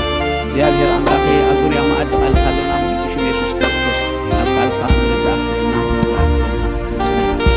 يا بير أملاخي كل سنة نبرازينا نمسكنتها كبر دمان نبتها بيتانا من حامينا يسوع كريستوس شيء زابير مسكن أبزل صحف زي تدارينا يسوع كريستوس جمرتا جمر كله تزاربون قرات تايتاينا بهلايتا عفشاوي نايت عرف 14 ودا يسوع كريستوس تزارب كله زرينا سلين تايو بزعبا مخادو ስለዚህ ዝኸደሉ ዘሎ ጊዜ ስለዝኾነ ብፍላይ ክንጅምር ቆለና ካብ ምዕራፍ 12 13 ኣትሒዙ ናይ ምኻዱ ነገራት ይዛረቦም ከም ዝነበረ ርኢና ኣለና ብፍላይ ምዕራፍ 13 ወንጌል ዮሐንስ ክንርኢ ቆለና ኣጋር ደቀ መዛሙርቱ ክሓጽብ ከሎ እንታይ ይገይሩ ካበይ ከም ዝመጸ ናበይ እውን ከም ዝኸይድ ፈሊጡ ኢሉሎ ሓቂ ስለዚህ ካብኡ ደሎ ምዕራፋት ብሙሉ እንተዳርኢናዮ ኣብ መንጎ ሶሙን ዝተገብረ ነገራት እዩ ናይ ሶሙን ነገራት ይልና ነርና ማለት እዩ ኣብ ሓለፈ ትምህርትና እንተዳኣቱ ዝክሩ ኮንኩም ማለት ስለዚህ ኢየሱስ ክርስቶስ ዝፋነወሎም ዘሎ ዝኸደሉ ዘሎ እዋን ስለ ዝኾነ ኣብኦም ዝኸውን ወይ ድማ ዝፍጠር ነገራት ኢየሱስ ክርስቶስ ስለ ዝተረድኦ መጀመርታ ብፍላይ ኣብዛ ምዕራፍ እዚኣ ክጅምር ከሎ እንታይ ኢልዎም ልብኹም ኣይሸበር ኣሜን ስለምንታይ እዩ ልብኹም ኣይሸበር ድብሎም ደሎ እንተዳ ኢልና ይኸይድ ስለ ዘሎ ከሸብሮም ዝኽእል ኩነታት ብዙሕ ስለ ዘሎ ኢሎም መዓልቲ ምስኡ ዝተተሓሓዘ ኢና ክንርኢ ኦኬ ከሸብሮም ዝኽእል ነገራት እንታይ እንተዳይልና ኢየሱስ ክርስቶስ ምሳታቶም እንኮሎ ታይኔርዎም እንተዳይልና ሙሉእ ብሙሉእ ኣብኡ ዲፔንድ ኾኑ ወይ ድማ ሙሉእ ብሙሉእ ኣብኡ ዝተወከሉ ስለዝነበሩ ሕጂ ኢየሱስ ክርስቶስ ከኸይድ ይኽብሎም እንኮሎ ኣብ ህይወቶም ዝፍጠር ሕቶታት 100 ብዙሕ ነገራት እዩ ኦኬ ንምሳሌ እንተዳርኢና ኢየሱስ ክርስቶስ ክስዕብዎ ከለውሲ ዘለዎም ኩሉ ገዲፎም እዮም ስዒቦም ገሊኣቶም ሓቂ ገሊኦም ስርሖም ገዲፎም ገሊኦም ዝነበሮም ዋኒኖም ገዲፎም ኩሉ ደድሕሪኡ ስዒቦም ምሽ ሓቂ ከም ኢሎም ኣለው ኩሉ ነገራት ገዲፍናስ ንስዕበካ ኣሎና እንታይ ዓስብና ኢሎም እኮ ኣብ መንገዲ ሓቲቶም እዮም ስለዚ ዝነበሮም ስክፍታ ኣብ ገለ ግዜ እንዳኸዱ ከለውሲ ብጫቅ ኣቢሎም እዮም ዝነገራት ማለት እዩ ስለዚ ኮንሰርን ዝኸም ዘለዎም ኢየሱስ ክርስቶስ ይርድኦ እዩ ይዕሪ ማለት ግና ከዓኒ ተኣምራት ክገብር ከዓ ስለ ዝረኣይዎ ከዓኒ ኩሉ ከም ዝኽእል ንነገራቶም ኩሉ ከዓ ፍታሕ ከም ዝገብር ከዓኒ እንታይ ገይሮም እዮም ተዳኢልና ኣሚኖም ሓንቲ ዝነበረት ችግር ኣብ መወዳእታ እንተዳርኢናዮ ብፍላይ ኣብ ግብረ ሃዋርያት ዝነበረት ቁሩብ ናይ ሓሳብ እንታይ ዝበሃል ምስሓሓት ነይርዎም እዩ ምክንያቱ ኢየሱስ ክርስቶስ ዝመጾ መንገድን ዓላምኡን ዳሕራይ ሽዑኡ ዝገብሮ ነገራትን ንሳቶም ስጋዕቲ ናይ መወዳእታ ኣይተረድኦምን ዳስዋዮም ተዳርኢናዮ መዓስቲ ኢኻ ንእስራኤል መንግስቲ እንታይ ትገብር ተقوم ኢሎም ዝሓትዎ ዝነበሩ ምክንያቱ እቲ ናቶም ኩሉ ነገራት ኣብ ትሕቲ መግዛእቲ ከዓ ስለ ዝነበሩ ነፃነት ጥራይ ይድራዮም ነይሩ ናይ ነፃነት ድሌት መቸም ከም ንዓና ገይሩ ድርድኦ ሰብ የለን ሓቀይምሽ ነፃነት ኣዝዩ ዓብዪ ኣገዳሲ ነገር ስለ ዝኾነ ማለት ስለዚ ንሳቶም ንኢየሱስ ክርስቶስ ክስዕብዎ ከለዉ መቸም ኩሉ ስክፍታታቶም እንታይ ኮይኑ ነይሩ እንተዳኢልና ተኣሊ ብፍላይ ከዓ ካብታ ናይ መጀመርታ ኣየነይቲ ማይ ናብ ወይኒ ክልውጥ ከሎ ምስ ረኣይዎ ካብኣ ኣትሒዞም እንታይ ኮይኖም እንተዳኢልና ኣብ ኣያታ ፅሕፍቲ ምሽ ኢየሱስ ክርስቶስ ንመጀመርታ ተኣምራቱ ዝገለጸሉ ደቀ መዛሙርቱ ድማ ብኡኡ ኣመኑ ትብል ፅሕፍቲ ኣብ ኣይና ንረክብ ሓቂ ካብኣ ነኔው ሽዑኡ ብምሉኡ ኢየሱስ ክርስቶስ ንማይ ናብ ወይኒ ዝለወጠ ተራእዩ ዘይፈልጥ ነገራት ስለ ዝኾነ he can do everything በቃ ኩሉ ነገራት ክገብር ይኽእል ኢሎም እንዳኸዱ ከለዉ ከዓ መሪሱ ከዓ ብዙሕ ነገራት ከዓ እንዳገበረ መፅዩ ኣንስትን በልዑትን ከይቆፀርካ ንኣስታት 5,000 ዝኣኽሉ ሰባት ክምግብ ከሎ ተኣምራት ክገብር ከሎ ካሪኦም እዮም ስለዚ ኢየሱስ ክርስቶስ ኩሉ ነገራት ክገብር ይኽእል እዩ ስለዚ ሙሉእ ትውክልቲ ኣብ ኢየሱስ ክርስቶስ ነይርዎም እዚ ሙሉእ ትውክልቲ ዝገበርሉ ኩሉ ነገራት ክገብር ከም ዝኽእል ኩሉ ነገራት ዓቕሚ ከም ዘለዎ ኢየሱስ ባይዘወይ ደቀ መዛሙርቱ ደድሕሪኡ እናኸዱ እሞ ከዓ ነዚ ነገራት እዚ ብዒንቶም ዝረኣይዎ ይኮነንሲ ሓደ ግዜ ኣብ ወንጌል ዮሐንስ ምዕራፍ 11 እንተዳርኢና ኣልዓዛር ምስ ሞተ ዋላቶም ካልኦት ሰባት እዮም እንታይ ኢሎም ተዳኢልና እቲ ቅድሚኡ ምክንያቱ ሓደ ነገራት ሰሚዖም ነይሮም እንታይ ሰሚዖም ነይሮም ዒንቲ ዕውር ከም ዝኸፈተ ሰሚዖም ነይሮም ኣብ ግዜኦም ኣብ እዋኖም ከዓኒ ዕውር ዝነበረ ሞ ከዓ ካብ ድውለዳት ሒዙ ዓይነ ስውር ዝነበረ ሰብሲ የዒንቲ ከፊቱ ዝፈልጥ ሰብ የለን ንመጀመርታ ግዜ ኣብ እዋኖም ዝገብር ዘሎ ጎይታ ኢየሱስ ክርስቶስ ስለዚ ኢየሱስ ክርስቶስ ሽንኳይዶ ኣብቶም ደቀ መዛሙርቲ ይኮነንሲ ወሪኡ ኣብ ኩሎም ወፂኡ ስለ ዝነበረ እንታይ እዮም ኢሎም ተዒንቲ ዕውር ዝኸፈተስ ነስ ዘይመውት ክገብሮ ዶ ኣይከኣሎን እዩ እዮም ኢሎም ሓቂ ክሳዕ ኢየሱስ ክርስቶስ ነቲ ምዉት ከማንሲ ከተንስኦ ከም ዝኽእል ዋላ ካልኦት ከማንሲ እንታይ ነይርዎም እንተዳኢልና እምነት ነይርዎም ደቀ መዛሙርቲ ግዳ ደይ ቱ ደይ ምስኡ ዝኸዱ ዝነበሩ ኣካይዱ ኩሉ ነገራቱ ዝፈልጥዎ ዝነበሩ ማለት እዩ ስለዚ ሙሉእ ትውክልቲ ኣብ ኢየሱስ ክርስቶስ ነይርዎም እዩ ናይ ምንታይ ትውክልቲ እንተዳኢልና ናይ ናብራ ንባዕሉ ምክንያቱ ናብራ እንታይ እንተዳኢልና ኩሉ ግዜ ፅባሕ እንታይ ክኸውን እዩ ዝብል ስግኣታት ናይ ሰብ ስለ ዝኾነ ኣብ ገለ ግዜኦም ከዓ ዝተዛረብዎ ነገራት ስለ ዝኾኑ ኩሉ ነገራት ገዲፎም መፂኦም ኣለው ኢየሱስ ክርስቶስ ክስዕብዎ ከለዉ ኢየሱስ ክርስቶስ ኣብቲ እዋነቲ ንዝነበረ ምህሮ ኣንጻሩ ጠጠው ኢሉ ስለ ዝነበረ ንሳቶም ከዓ ደድሕሪኡ ይስዕቡ ስለ ዝነበሩ እሞ ኣብቲ ግዜቲ ከዓ እስራኤል ብምሉኦም ከዓኒ ብዛዕባ ቤት መቅደስ ዝመፆም እንታይ ይገብሩን እዮም ተዳኢልና ፈፂሞም ከቃወምዎ ወይ ድማ ረዚስት ክገብርዎ ኣይክእሉን እዮም ክፃወርዎ ኣይክእሉን እዮም ኢየሱስ ክርስቶስ ከዓ ኤገንስት ነገራት እዚ እንዳማሃረ ከሎ ንሳቶም ከዓ ይስዕብዎ ስለ ዘለው ሕጂ ናበይ ሓዲግዎም ክኸይድ ኢየሱስ ይኸይድ ኣሎ ንሳቶም ግን ክተርፉ እዮም ስለዚ እቲ ብምሉእ ኣደራዕ ብድሕሪ ሕጂ ናብ መን ይኽኸውን ናባታቶም ይኽኸውን ናይ ናብራ ነገራት ኣሎ ኣብ ከባቢኦም ዘሎ ነገራት ኣሎ ኦብቪየስሊ ናይ ግድን እንታይ ኣለዎም እንተዳኢልና እዞም ሰባት እዚኦም ሕቶታት ኣለዎም ኢየሱስ ክርስቶስ ክኸይድ ክብሎም እንከሎ ፈፂሞም ክቕበልዎ ኣይክእሉን እዮም ንሕና ኸ እንታይ ንኹን ድብል ነገራት ሲ ናይ ግድን ይኽህልዎ ኣብዚኣ እዩ እምበር ኢየሱስ ክርስቶስ እንታይ ኢሉ ድዛረቦም ደሎ እንተደኣ ኢልና ካልእ እንታይ መጸናነዒ ኣብ ድሓለፈ ግዜ ድሕርቲ ዝክሩ ኮይንኩም እተን ድረኣናየን ሓሳባት እንታይ ነይረን እንተደኣ ኢልና ብፍላይ ታጠቕሲ ክንሪኣ ከለና ከምዚኣ ትብል ኣነ ነቦ ክልሙነ እየ ንሱ ከዓ ንዘለዓለም ምሳኻትኩም ዝነብር ካልእ መጸናንዒ ክህበኩም እዩ ኢሉ እዩ ተዛሪቡ ስለዚ ኢየሱስ ክርስቶስ ዝዛረቦ ደሎ ርግጽ ኮይኑ እዩ ዝዛረቦ ደሎ ለዛ ኣብ ናይ ድሓለፈ ዝነበረ ትምህርትና እንተደኣ ርኢናዮ ነቦ ክልሙነ እየ ዝብል ሓሳባት እንታይ ምዃኑ ብሰፊሑ ርኢና ነርና ምስ ምምላድ ናይ ኢየሱስ ክርስቶስ ወይ ድማ ምስ ትንሳኤ ናይ ኢየሱስ ክርስቶስ ሰብ ኮይኑ ምቕጻል ደለዎ ናይ ምምላድ ነገራት ድተሓዝ ምዃኑ ርኢና ነርና ንዘለዓለም ዝብል ሓሳባት ብመንጽር ናይ ኢየሱስ ክርስቶስ ሕጂ ይኸይድ ኣሎ ሕጂ ግና ብሰደሎም ግን ንዘለዓለም ምሳታቶም ዝነብር ምዃኑ ካልእ መጸናንዒ ድማ ምዃኑ ድማ ኣብቲ ድሓለፈ ግዜ ብመንጽር ግዜ ድማ ርኢና ነርና ማለት ካልእ ምሳኻትኩም ክነብር ዝብል ሓሳባት ከኣኒ ብሰፊሑ ከዓ ርኢና ነርና ማለት ሎም መዓልቲ እንሪኦ ናይ ሎም መዓልቲ ኣርእስተይ እንታይ እዩ መጸናንዒ ዝብል ሓሳባት ኣሜን መጸናንዒ ዓላማ ናይ ትምህርተይ ከምቲ ኩሉ እዋን ድገብሮ መጀመርታ ክነግረኩም ተዛሪብናስ እንታይ ኢና ክንሕዝ ወይ ድማ እንታይ እዩ እቲ ቀንዲ ሓሳባት ኣብዚ ክንሪኦ ደሊና ደለና ተደኣ ኢልና እዚ እዩ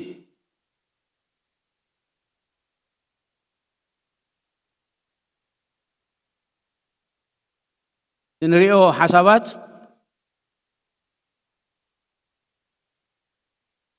መንፈስ ቅዱስ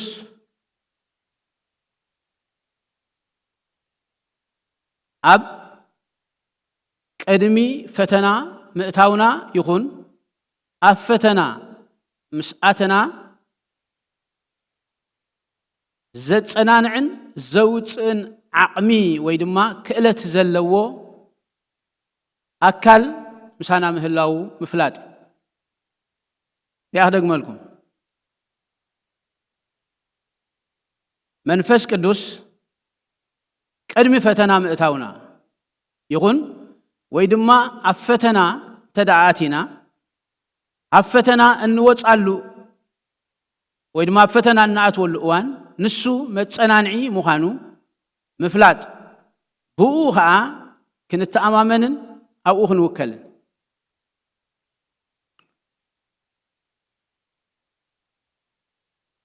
እዚ መጸናንዒ ዝብል ሓሳባት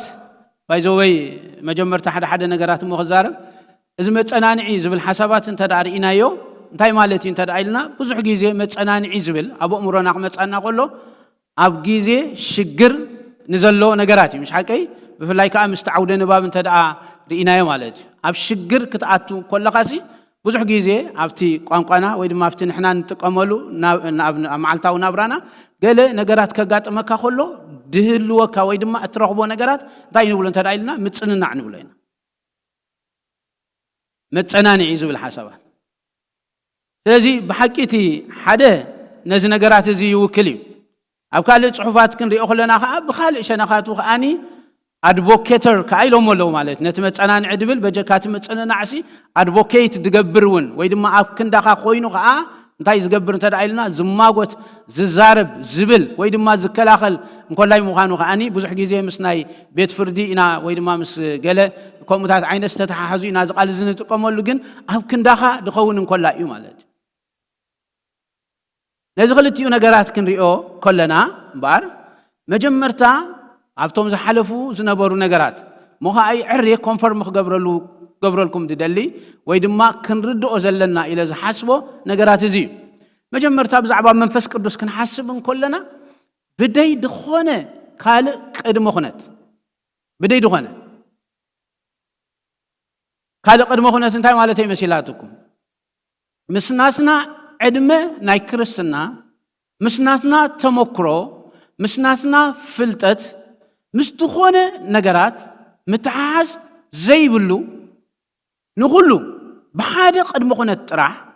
ብጎይታ በኢየሱስ ክርስቶስ ዝኣመነ ሰብ እዚ መንፈስ ቅዱስ ተብሂሉ ደሎ ኣብኡ ከም ደሎ ወይ ድማ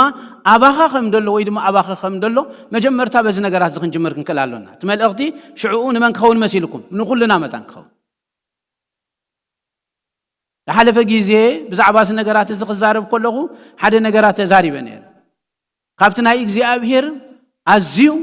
ደስ ዘብል ባህሪ ኦኬ መጽሐፍ ቅዱስ ብፍላይ ከኣብ ሓድሽ ኪዳን ጽቡቕ ገይሩ ኣነ ፂርዎ ደሎ ናይ እግዚኣብሔር እንታይ ይብሉን መሲልኩም ኣብ ቅድሚ እግዚኣብሔር ኣድልዎ ገጽ ዝበሃል የለን እዚ ናይ ሰብ ባህሪ ብሰለስተ ነገራት እቲ ኣርእስቲ ወይ ድማ ተዓውደ ንባብ ምስ ምድሓን ምርካብ ወይ ድማ ምስ ህይወት ምርካብ ሓድሽ መንነት ክዛረብ እንከሎ ብክርስቶስ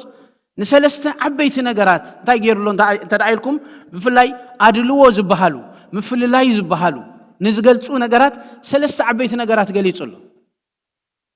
ኣብ ቅድሚኡ ቀዳማይ እንታይ የለን መሲልኩም ባርያን ጭዋን የለን ባርያን ጭዋን የለን ማለት እንታይ ማለት እንተዳኢልና ሰብ ካብ ሰብ ክፈላልይ እንከሎ ዝጥቀመሉ ክራይተሪያ ወይ ድማ ቅጥዕታት ኣሎ እንታይ እዩ ዝጥቀም እንተዳኢልና ደርቢ ዝበሃል ኣሎ ምሽ ሓቀይ ወይ ድማ ሃይራርኪ ዝበሃል ነገራት ኣሎ ሃይራርኪ እንተደኣ ሃልዩ ከይፈተኻ ባዕሉ ንስምዒትካ ዝድርኾ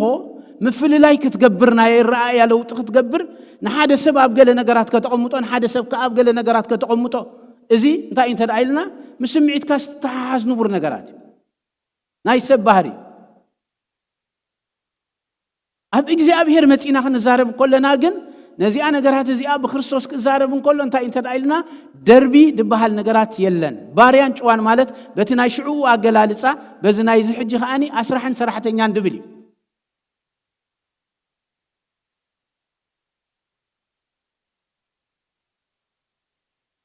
ኣብዚ ዝሰርሓሉ ስራሕሲ ሓደ ነገር ክነግረኩም ናይ ሰብ ባህሪ ምዃኑ ማለት ኦኬ እጂ ሓደ ሰብ ዝኾነ ነገራት ደልዩ እጂ መሳይ መሳርሕቲ ያለው ማሽን ኦፕሬተር ክስታይ ዝገብር ማለት እዩ እዚ ፎርክሊፍት ድሕዝ እጂ ፀውዒዎ ንሓደ ነገራት ክሰርሓሉ ማለት እዩ ክገብረሉ እጂ ቀዲሙ ይዛረቦ ደሎ ማለት እዩ ኦኬ ኦን ደ ቢትዊን ታ ማናጀር መፅያ ማለት እዩ እንታይ ከም ዝተባህለ ይፈለጠትን ኢላ ፀዊዓቶ ማለት እዩ ንመን ይቀዳምነት ከ ነታ ማናጀር ይቀዳም በተሓደ ወገን ሕጋዊ እዩ ኢልና ክንማጎት ንኽእል ኢና ኦኬ ምክንያቱ እሳ እንዲ ሓላፊቱ ገለመለ ድብል ነገራት የስ ግና ከዓ ሰብ ብባህሪኡ ከዓ እንታይ ኣለዎ እንተዳኢልና ከዓ ናይ ምፍልላይ ነገራት ኣለዎ ኣብ ቅድሚ እግዚኣብሔር ግን ኣድልዎ ገጽ ዝበሃል ነገራት የለን ቀዳማይ ናይ ደርቢ ነገራት ዝበሃል የለን ካልኣይ እንታይ ኢሉ ተዛሪቡ ደሎ ኣብኡ እንተዳኢልና ባርያን ጭዋን ዝበሃል የለን ምስ በለ እንታይ ተባዕታይን ኣንስታይን ዝበሃል የለን እዚ ኣብ ዓለምና ንሽገረሉ ነገራት እዩ ሓቀይ ምሽ ኔቸር ኣብ ኣምላኽ ግን ብዛዕባ ሓድሽ መንነት ክዛረብ እንከሎ እንታይ እንድበሃል የለን ናይ ጾታ ፍልልይ ድበሃል ነገራት የለን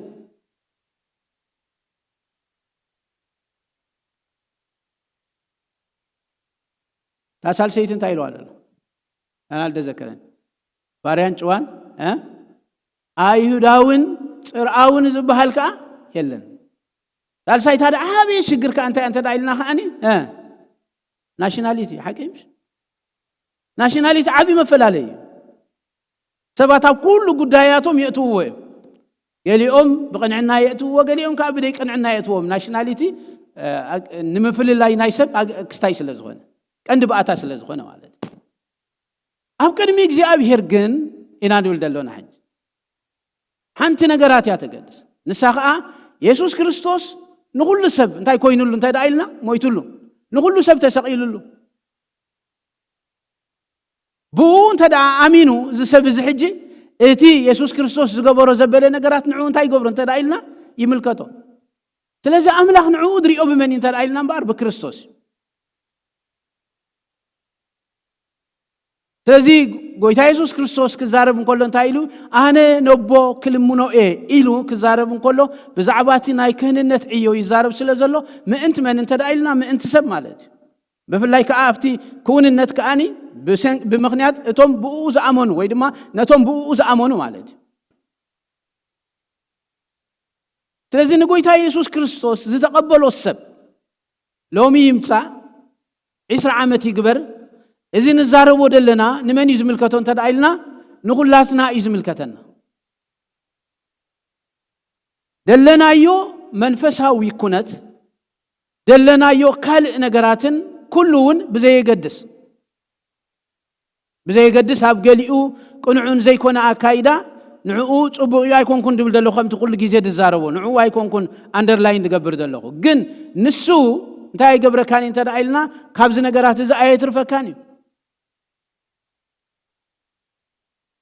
ስለዚህ እምበኣር መንፈስ ቅዱስ ብምንታይ እንተዳኢልና እምበኣር መጽሓፍ ቅዱስ ክነገረና ከሎ ከምዚ ኢሉ ካብዚ ኣመታን ክንጅመር ሓራይ ጃይ ትፈልጥዎን ይኹም ደይኮነሲ ብምርዳ ብዛዕባ መንፈስ ቅዱስ ኢልና ክንዛረብ እንኮለና ከዓ እቲ እንታይ ሳልሳይ ኣካል ስላሴ ዝኾነ ኣምላኽ ኩሉ ዝገብር ዓቕሚ ከዓ ዘለዎ እንታይ ከዓ ዘለዎ ህላወ ከዓ ዘለዎ ንዛረብ ስለ ዘሎና ባይ ኮንቪክሽን ወይ ድማ ብርትዒ ነዚ ነገራት ዝመታን ክንቅበሎ መጽሐፍ ቅዱስ ክዛረብ ከሎ ብኡ ምስ ኣመንኩም እንታይ ምስ ገበርኩም ናይ ምድሓንኩም ቃል ወንጌል ምስ ሰማዕኩም ብኡ ድማ ምስ ኣመንኩም ብናይ ተስፋ መንፈስ ቅዱስ እንታይ ኮንኩም ታዓቶም ስለዚህ እዚ ሕጂ ካብዚ ተበጊስና እንዛረቦ ዘበለ ንኹላትና እንታይ እንተዳኢልና the same privilege ይደለና ማለት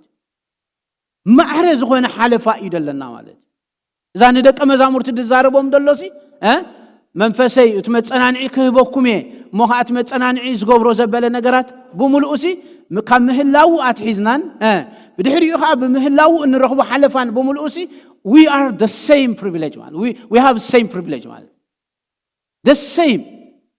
والحادث ሰብ እንታይ ይገብርኒ ተራኢልና ጥራሕ መቅባሉ መፍላጡ ምእማኑ ግን እንታይ ይገብሮ እንተዳኢልና በእምነት ክነብር ይገብሮ ገለገለ ከኣኒ እናሃለዎ ከሎ ተገይሩሉ ክነሱ ኣብኡ እናሃለዎ ከሎ ብምኽንያት ደይ ምእማኑ ከኣኒ እቲ ተረባሓይ ክኾነሉ ዝግብኦ ነገራት ከይተረብሐ ወይ ድማ ከይተጠቀመ ክሓልፍ ይኽእል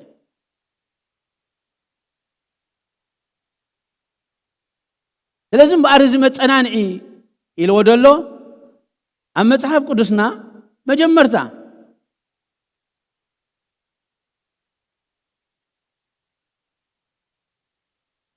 ኣብዛ ምድሪ እዚኣ ክንነብር እንኮለና እዛ ምድሪ እዚኣ ውድቕቲ ስለ ዝኾነት ኣብ ኩሉና ጽላታት ናይ ህይወት ከም ሰባት ፈተና ኣለና ማዕረቶም ኣብዛ ዓለም እዚኣ ዘለዉ ዝበጽሖም ፈተናታት ከምኦም ፈተናታት ኣለና ስለምንታይ እንተዳኢልና ኣብዛ ምድሪ እዚኣ ንነብር ስለ ዘለና ናትና ግን እንታይ እዩ ፍሉይነቱ ተሓለፍኡ ወይ ድማ ሎሚ ከም ኣመንቲ ክንፈልጦ ዝግባአና ነገራት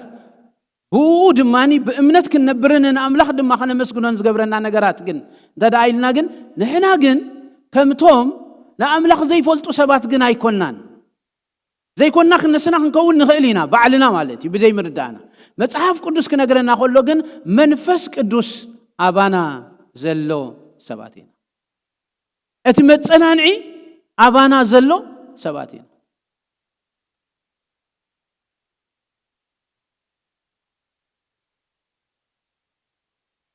ከም ሰባት እንተንዕልል ናይ ሓደ ሰብ ካብ ናይ ሓደ ሰብ ናይ ሓደ ፋሚሊ ካብ ናይ ሓደ ፋሚሊ ዓይነት ኣብዛ ምድሪ እዚኣ ክነብር እንከሎ ዘለዎ ፈተናታት ክፈላለይ ይኽእል እምበር ፈተና ዝበሃል ነገራት ኣሎ ሕጂ ናብቲ ዓውደ ንባብ ንምፃእ እንታይ ድብሎም ደሎ ኢየሱስ ክርስቶስ ተዳኢልና ሓደ ሕቶ ኣለዎም እቲ ሕቶኦም እንታይ እንተዳኢልና ኢየሱስ ክርስቶስ ይኸይድ ኣሎ ኣየና እዚ ዝተወከልዎ ሕጂ ግን ክኸይድ ከሎ ግን እንታይ እዩ ድርድኦም ደሎ ንዕኦም ተዳኢልና they will expose it ሓቀይ እንታይ ክገብሩ እዮም ተዳኢልና ንፈተና ክቃልዑ እዮም ኢየሱስ ክርስቶስ ከዓ ነዛ ሕቶ እዚኣ እዩ ሕጂ ዝምልሰሎም ደሎ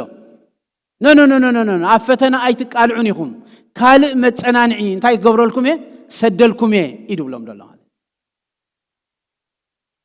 كابينا عينت فتنا كاب كله لما عنتو يستغسنا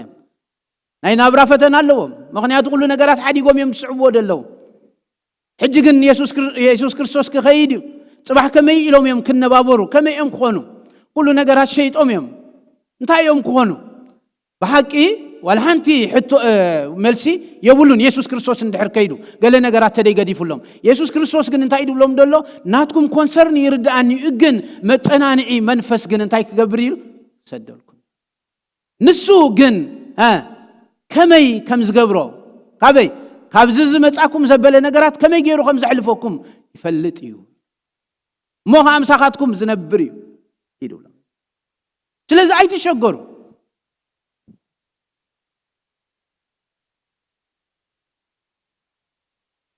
هيدي غزارة بدلي مسيلكم أما تحف قدس تتحيف لنا دلو حقي كم دلو سأن مقبلنا برهان سأن مركبنا أبزغو فيلنا قلنا قوا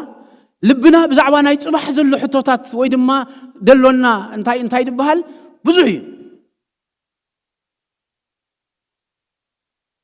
هنا خام تحف قدس كزاربنا قولو the same pattern كم تانا هوريات سبولهم كم آية حجن عنا دي زاربلنا دلو منفس قدس أباخا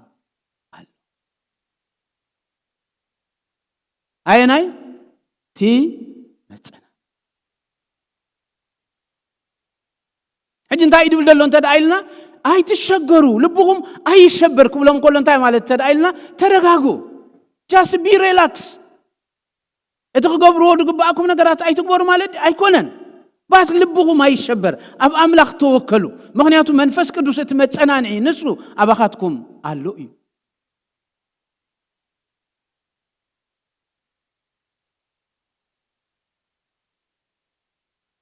حدا نقرك نقرك أما صحاف قدوس فتنا زبل أبستفل عليه نقرات فتنا زبل عودي أما صحاف قدوس زلو أبو لي كيدان يخون أب حدش كيدان كتنبوبو قلهم كل جيزي كم تبقو مستافتنا تبل لأنني أملاك سبات إذا أبهر الزاربا نقرات انت علام سيلاتكم أنا مساخاي تولال حكيمش حكيدو أنا مسمني مساخاي دا يزول دلو حجين تدعيلنا مغنيات داير رأس لزغنة أنا مساخاي مونتا أي تكبري دون نسيلكم أي تفرح أنا مساخاي مونتا أي تكبر أي تفرح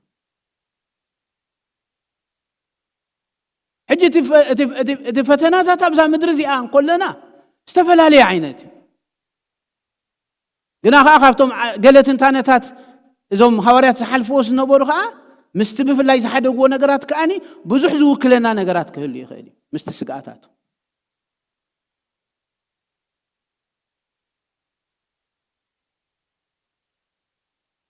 متحف قدسنا انت داري يخون قلت أصتات كباكو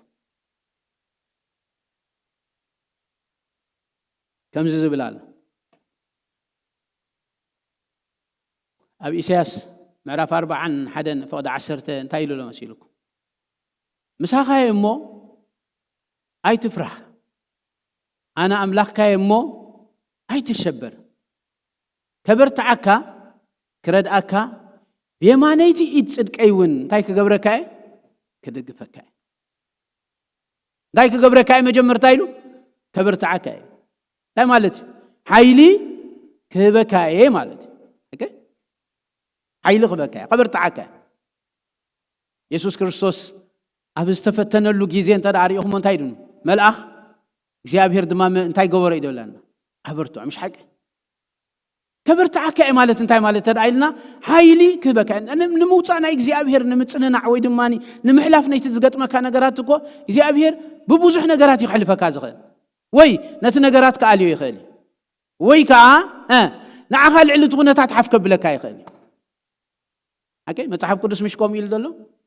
ሐዋርያ ጳውሎስ ኣብ ፊልጵ ክዛረብ ከሎ እንታይ ይል ዘሎ ብዛዕባ ናብራ ኩሉ ጽላታትና ህይወት ብዛዕባ ክህቦ ዝደለዩ ገንዘብ ክዛረብ ከሎ እንታይ ይሉ ያብኩም ስለዚ ደለኹ ይኮንኩን ገለ ኢሉ ክዛረብ ከሎ ኣነ ሕልፍን ትርፍን ምህላውን ምስኣነ እንታይ ገብረ ኢሉ ብኩሉ እንታይ ኢሉ ትዑግ እንታይ ኢሉ በቲ ሓይሊ ዝሃበኒ ንኩሉ ይኽእሎ እየ دخل نجاراتي مالك حجة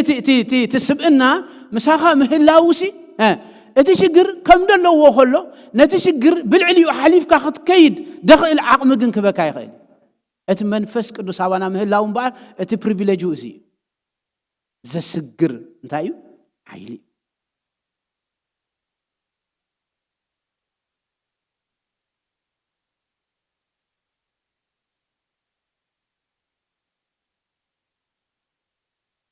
أما صحاب قدسنا إبراهيم معرف 10 حدا بزعبانا إمنة أبوتات كزارب من كله يتقول عزونا يمسرح هو تكجبرك هذا خيل إمنة سلزخنة بإمنة إنا كنبر زلنا مصحاب قدسكم إيز نجرنا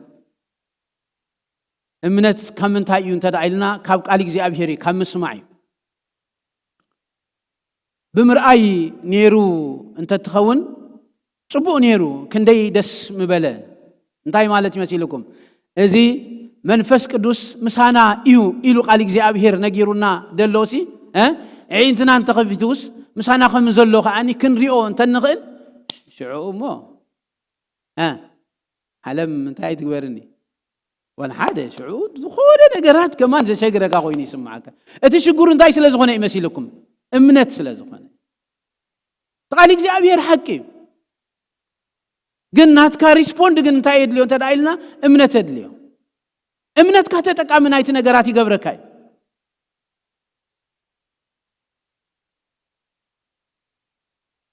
منفس قدوس الله مسانا حوال منفس قدوس الله مسانا حوالي باولوس نتي بزح جيزي تقوصة نغرات الله نسب قرنطوس كزاربهم كله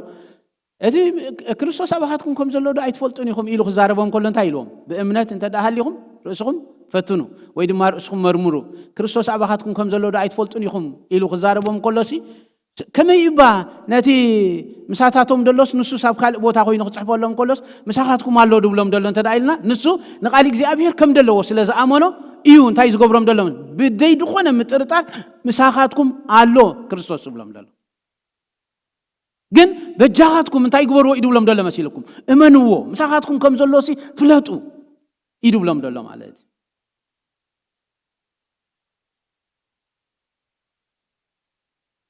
لومي كابز حلفوا معالتاتنا لومي ابزا غيزي زي ان كلنا زلونا شجر اوكي نسمت نزغاط منا نغراتو بملؤ نحنا خم امنتي تزعابي انتاي انت دايلنا منفس قدوس ساوانا تايز قبرنا انت دايلنا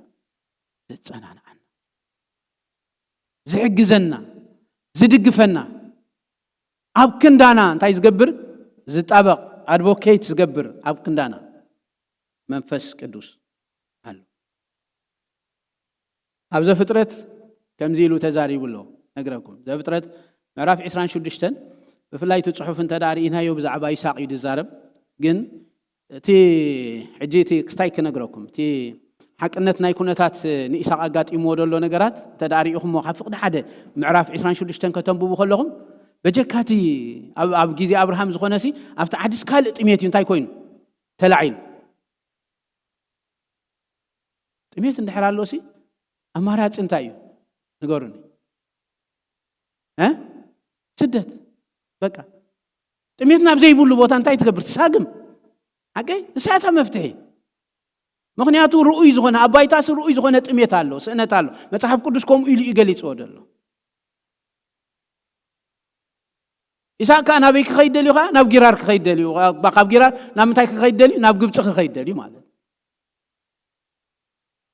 أباي تاكو تميتي دلله ولا حنت در أنا جرات كويلن the difference is إخزيابير مسؤول مهلا إخزيابير كزار وقولن تايلون سير ناب جبت جتك كي تخيد يلو تميتي دلله ولا حنت كويلن هو أنا مساخاي تريلو داخ قبرك أنا مساخة أنت دايلو أنت إيه قبر أنت دايلنا وي كبار خوي عبت تصحف استايد الله باري خوي رديهم لهم وي كأخلو خوي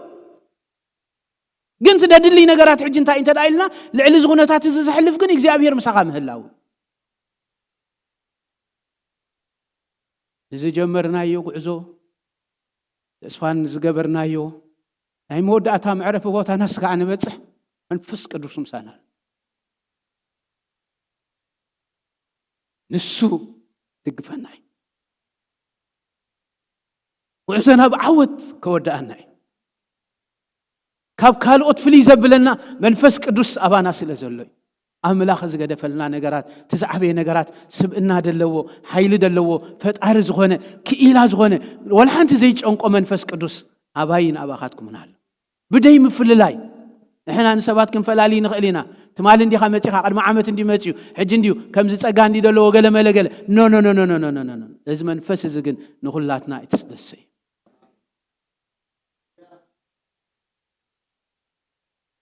እዚ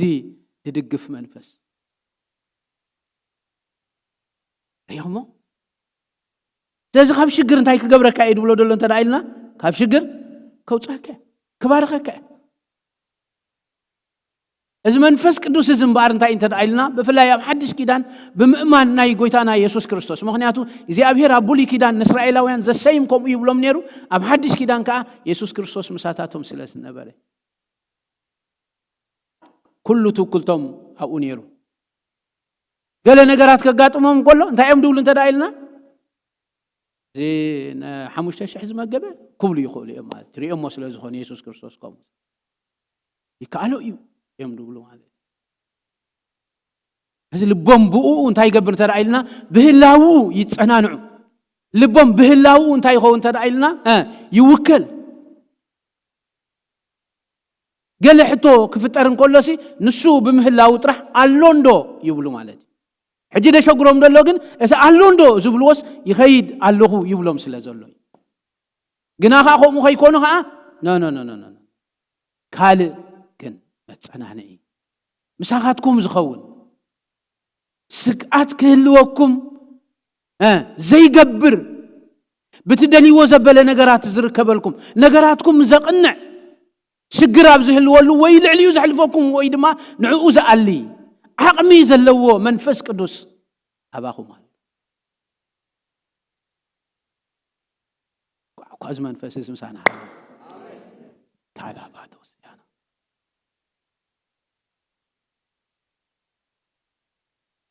ለዚ እንታይ ኢልዎ መሲልኩ በታ ለይቲ እቲኣ ድማ እግዚኣብሔር ተራእዮ ንዑ ከምዚ ኢልዎ ኣነ አምላኽ አብርሃም አነ ምሳኻ እሞ ኣይትፍራህ ምእንቲ አብርሃም ባርያ ኢለ ድማ ክባርኸካ ንዘርእኻ እውን እንታይ ክገብሮ እየ ከብዝሖ እየ ምክንያቱ ጥሜት እንዲ ደሎ ጅግናትካ ግን እንታይ ክገብሮ እየ ከብዝሖ እየ ኣጁኻ ዓቕሚ ኣሎ ኣብ ጉዳያትና ዓቕሚ ኣለዎ እግዚኣብሔር እቲ ምሳና ዘሎ መንፈስ ሳልሳይ አካል ስላሴ እቲ መለኮት ዝኾነ አምላኽ ሞኻ ምሳና ዘሎ ንሱ ንነገራትና ከጸብቕ ንነገራትና ከጥዒ ወይ ልዕሊ ኩነታት ክሕልፈና ወይ ነቲ ኩነታት ከኣልዮ ንሱ ምሳና ኣሎ እዩ ጃስት ንወከሎ ብኡ ይተኣማመን ልብና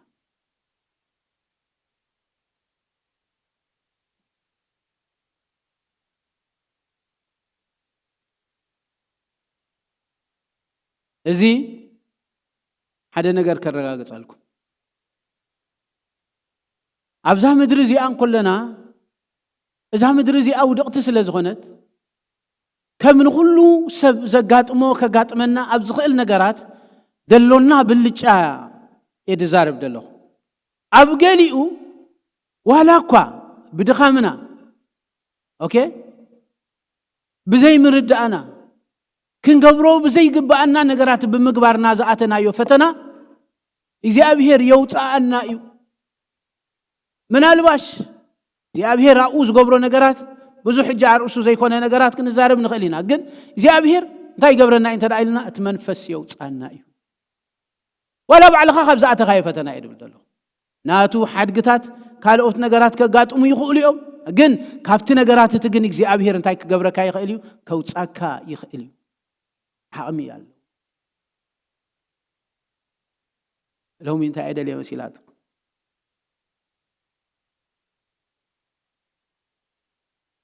በቃ ምሽ ልብናስ ተረጋጊ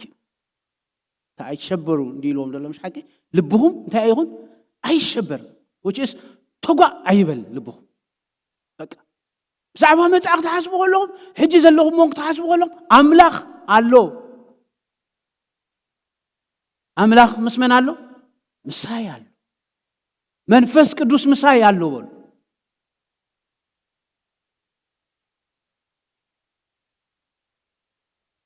قال እግዚአብሔር حقي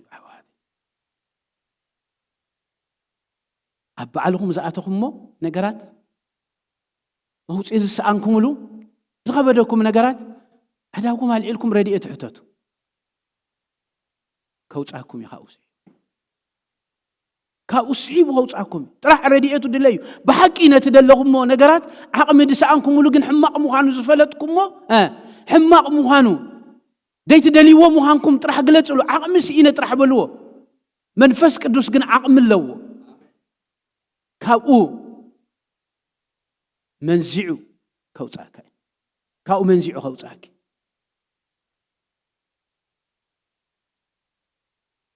مغنيات نقوم يتمنفس توهيبون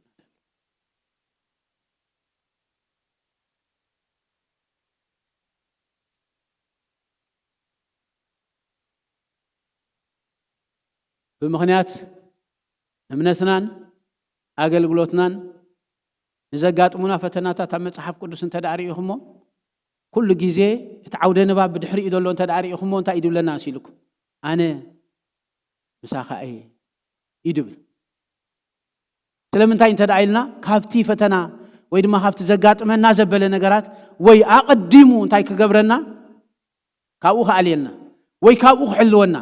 ወይ ካ በቲ ፈተናት ክንሐልፍ እንኮለና ኻ እግዚአብሔር ዓቕምን ክእለትን መታን ከበና ኣብ ግብረ ሐዋርያት ምዕራፍ 18 ፍቅደ 9 ከምዚሉ በፍላይ ወይታ ኻ አብለይቲ ብራእይ ንጳውሎስ እንታይ ገበሮ ተራእዮሞ ኣብዛ ከተማ እዚኣ ብዙሕ ህዝቢ ስለ ዘሎኒ ታይሎ ተዛረብዳ እምበር ስቕ ኣይትበል ኣነ ምሳኻ እሞ ክፉእ ክገብረካ እንታይ ዝገብረካ የለን ቀርበካ የልዎ ኣብዚ ሕጂ ስፔሲፊክ والحاد خفو زغبرك يلن تزارب انا مساخا يلول اب غليو خا فتنا نحلفو خلو سق يلو زرايوم زمسل نا እግዚአብሔር ነገራት ካ እንረክቢና مش حق ابراهيم ዮሐንስ ረይሁም ለው አንቲፓስ እቱ ኡሙን መስከረይ እንታ ከገብር ኮሎ ከስዋ ኮሎ ነእምነተ እንታይ ገበርካን ስቅ ድበለ ዶ ይመስል ይነውስ ግን እግዚአብሔር ሓደ ጊዜ ቡኡ ተሐልፍ ዳይ ይበካይ እንተ ዳይልና ዓቅሚ ይበካይ ጸጋ ይበካይ ክእለት ይበካይ لازم ويوتاكاي ويعقم خا يهبك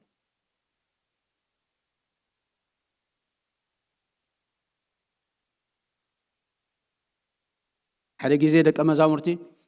زعبات عيو وانجيل كصليون كله ابرابعي معرف ግብረ ሐዋርያት ንሪና እንታይ ኢሎም እዮም ጸልዮም ተዳይልና ናብ ምፍርርሆም እንታይ ግበር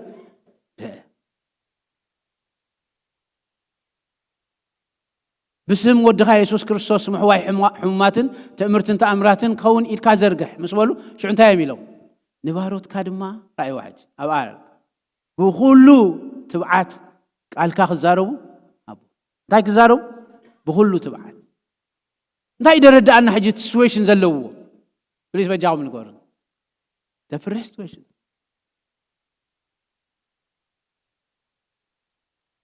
أفراري حموميو سيز أبيه وتوم كحب وزيك قلو بسألت غيرهم زسنة يو نجارات انتي امتدى إلنا نزت بعثنا نزف فرحنا انتي قبره بتبعث انتي قبره لوط منفس قدوس كا انتي قبره مبلنا ملؤم انتي غيرهم امتدى إلنا شعو حيلي يبوم تبعث يبوم እንደገና ወጡ ዝገበሮ ምን እንተ ዳይልና ሐጂ እስናይ መንፈስ ቅዱስ ተባዓት ናይ መንፈስ ቅዱስ ኃይሊ بمغنيات امنتك كابتنصلو كسعموت زبصح فتناتات كمصاكا يخل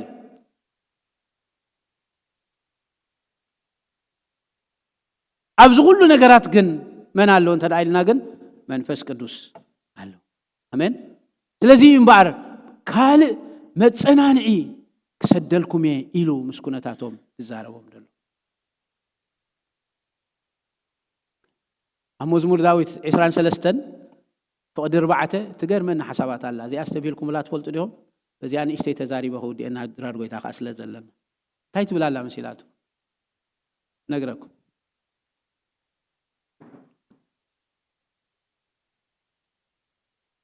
بترخان مركز كان داي قبرني يتسأنا عنيو أوكي تعون تايلو نسخة مسايخة مو بربا ديناموت كان تقول كفو أي كفرني كفو أنت قبرني أوكي تلمن تاي حجي كفو أي فرحني يدول دلو نسخة مسايخة نسخة ترحقنا يكون أنك يدول دلو أنت دا كتسأنا عنه بترخان مركز كان كا أنت قبرني يتسأنا عنيو سلطان كم دلوكا كألت كم دلوكا دقف كم دلوكا أنت يقبر سلازلخو يرئي سلازلخو سلاز أنت يقبر يدول دلو حجي يتسأنا عيه يدول دلو أنا مقال حيا العمتات بيلا السبق أنت حسابات كاباج انفلا بيلا نقرأكم تذكروا خندي سوات لكم أي ذكر أي فلتن زي أبهر قاساي يتبل مزمور 23 يرمغل جزء ذكر السبق جزء واحد مزمور داوود معرف 23 ريخم ولا يا أخ زارم أنا مزمور داوود 23 كري أقول لكم نهيوتي ملو تحزو مزمور داوود 23 نأمنت يا أخ نقرأ أوكي مزمور داوود 23 تأتي كجمر كله زيابهر قاساي أوكي أوكي مودات أنت يدبر تداريهم سهلون محروتون كسعباني إنمو أبيتك زيابهر كان نزل عالم كنبري أوكي زيابهر قاساييو اوكي نزل عالم ابيتو نبرينا موداتا خبصحني مخنياتو تقعزو ناي قسنت ناي موداتا معراب سلازغونه اوكي اون ذا بيتوين دلو انتي ام ددليو انت دايلنا حجي ناي قسنت نغراتا اولو انتي ام ددليو انت دايلنا بروفيجن يدلي حقي مش كاله بروتكشن يدلي كاله ممرح يدلي ليدين حقي ناي قسنت حلافنا سلازغونه والد مرحني يلوصل هذا حكي بس عفوا قسنته غزارم كله أبزي أجنتا إلي لو دلوا مسيلكم حجي إزي كابزي جميرو تقعدنا يمود أتهم عرفه زبط صح أبزي كواسيوم كله حجي داوود فلتيو تايلو مسيلكم حجي بترخان مركوس كان يتسنان عني إمو بربار بعد نموت كان تخرجو كفو أكبرني مغنياتو نسخة مسمينيها مسايخة سلام تاي نعي قاساي سلازخونك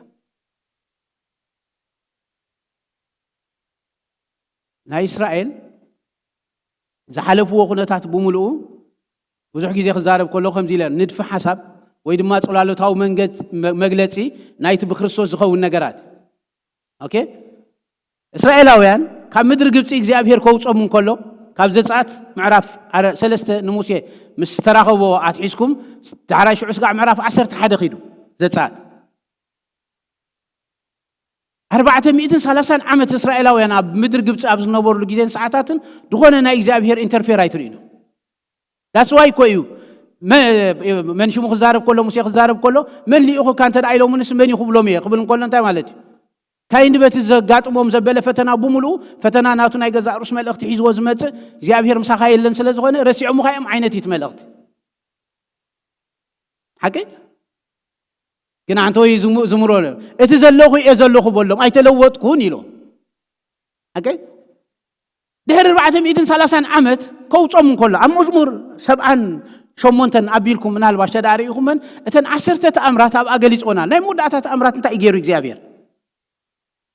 أب انتاي دبهال أب دونكان كام انتاي جيرو انت دايلنا نبوخر جبتي قتيلو تاناي مودات حكي انتاي غبوري لهم دم غبوري لهم حكي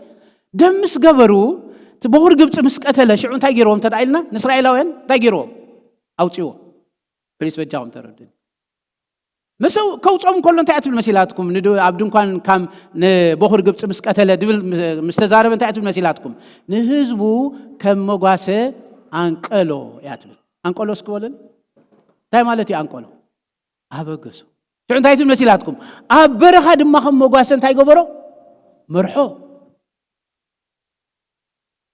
أبز حجي responsibility سلزوا سده قبض أويان كم نايك أدم مسيلوهم كتقعوهم كم تقولوا من تواجي لهم እግዚአብሔር ተዋጊ የለው እንታይ ዓይነቱ ይመስላትኩም በዝናይ ክስተያዛ ከም ቀደም መስለክን ዓይነቱ ከምኡ ይኮነን ማለት እዩ ከምቲ ድሌትኩም ትገብርዎ ዝነበርኩም ኣብ መግዛእቲ ከለዉ ገለ ይኮነን ሕጂ ንህዝቡ ከም መጓሰ እንታይ ገበሮ አንቀሎ ኣብ በረኻ ከዓ ከም መጓሰ መርሖ ስለ ዝኾነ እዩ ስጋዕቲ ምዕራፎም ዝበፅሑ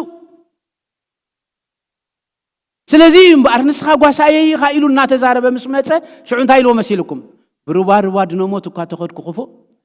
ምክንያቱ ንስኻ በትርኻን ምርኩስካ እንታይ ገብረኒ ንስኻ ምሳይ ስለ ዝኾንካ እምበር ከም ውክልና ናይቲ መለኮት ዝኾነ ኣምላኽ ሕጂ ንኽመርሓና ስጋዕታ ምዕረፊት ቦታና ከብፅሓና ንኽጓስየና ነቲ ናይቲ መለኮት ህላወ ግና ከኣኒ ብስብእና ከዓ ሕጂ ሓላፍነት ሪስፖንሲቢሊቲ ወሲዱ ዘሎ ጎይታ ኢየሱስ ክርስቶስ ተዛረበሉ መን እንተዳኢልና መንፈስ ቅዱስ ስለዚ እምበር እንታይ ኢሉ እቲ መንፈስ ምሳና ኣሎ እንታይ መታን ክገብረና መታን ከፀናንዓና ኣብኡ መታን ክንውከል ኣብ መንገድና ዘጋጥመና ዘበለ ፈተናታት ብምልኡ መታን እንታይ ክገብረና ወይ ከውፃና ወይ ከዓ ብኡኽ ንሓልፍ እንከለና ሓይሊ መታን ክበና እንታይን ፈተና ኣብዛ ምድሪ እዚኣ ከም ሰባት ኩሎም ዝሓልፍዎ ፈተና እዛ ምድሪ ውድቕቲ ስለ ዝኾነት ክንሓልፍ እንከለናን ብወንጌል ዝተተሓሓዘ ብዕዮ ብምኽንያት ምእማንና ከይተረፈ ክንሓልፍ እንከለና መንፈስ ቅዱስ ግን ምሳና ኣሎ ኣራሜን ክሰም መንፈስ ቅዱስ ምሳኹም ኣሎ ብዘይ ዝኾነ ቅድመ ኾነት ንጎይታ ኢየሱስ ክርስቶስ ከም ናይ ብሕቲ መድሓኒ እዩ ገይሩ ዝተቐበሎ ዘበለ ሎሚን ንኹሉ ሻዕ ስጋዕታ ምዕረፊት ቦታና ንበፅሕ ቀንዲ ክንተኣማመነሉ ዘለና ነገራት እንተደኣሃልዩ እምበር መንፈስ ቅዱስ ምሳና ኣሎ ኣምላኽ ምሳና ኣሎ ካብ ዘለና የተስኢና ክንጸልይ ሎሚ በዚ ነገራት እዚ ተጸናኒዕና ክንወፅእ ደሊ ኣለኹ ዝኾነ ነገራት ኣየስግእኹም ቃል እግዚኣብሔር ከምኡ ስለ ዝብል የተቢዐ ድዛረብ ደሎ ኣብ ቅድሜኻ ደሎ ዝኾነ ነገራት ኣየስግእኻ ኣብ ቅድሜኻ ደሎ ዝኾነ ነገራት ኣየስግእኺ ምክንያቱ እግዚኣብሔር ምሳኻ እዩ እግዚኣብሔር ምሳኺ እዩ ኣምላኽ ምሳይ እዩ ሰብከ እንታይ ከይገብረኒ ኩነታትከ እንታይ ከይገብረኒ ሃሌሉያ ኣምላኽ ምሳይ እዩ ኣምላኽ ምሳይ እዩ ኣምላኽ ምሳይ እዩ ሃሌሉያ ኣምላኽ ምሳይ እዩ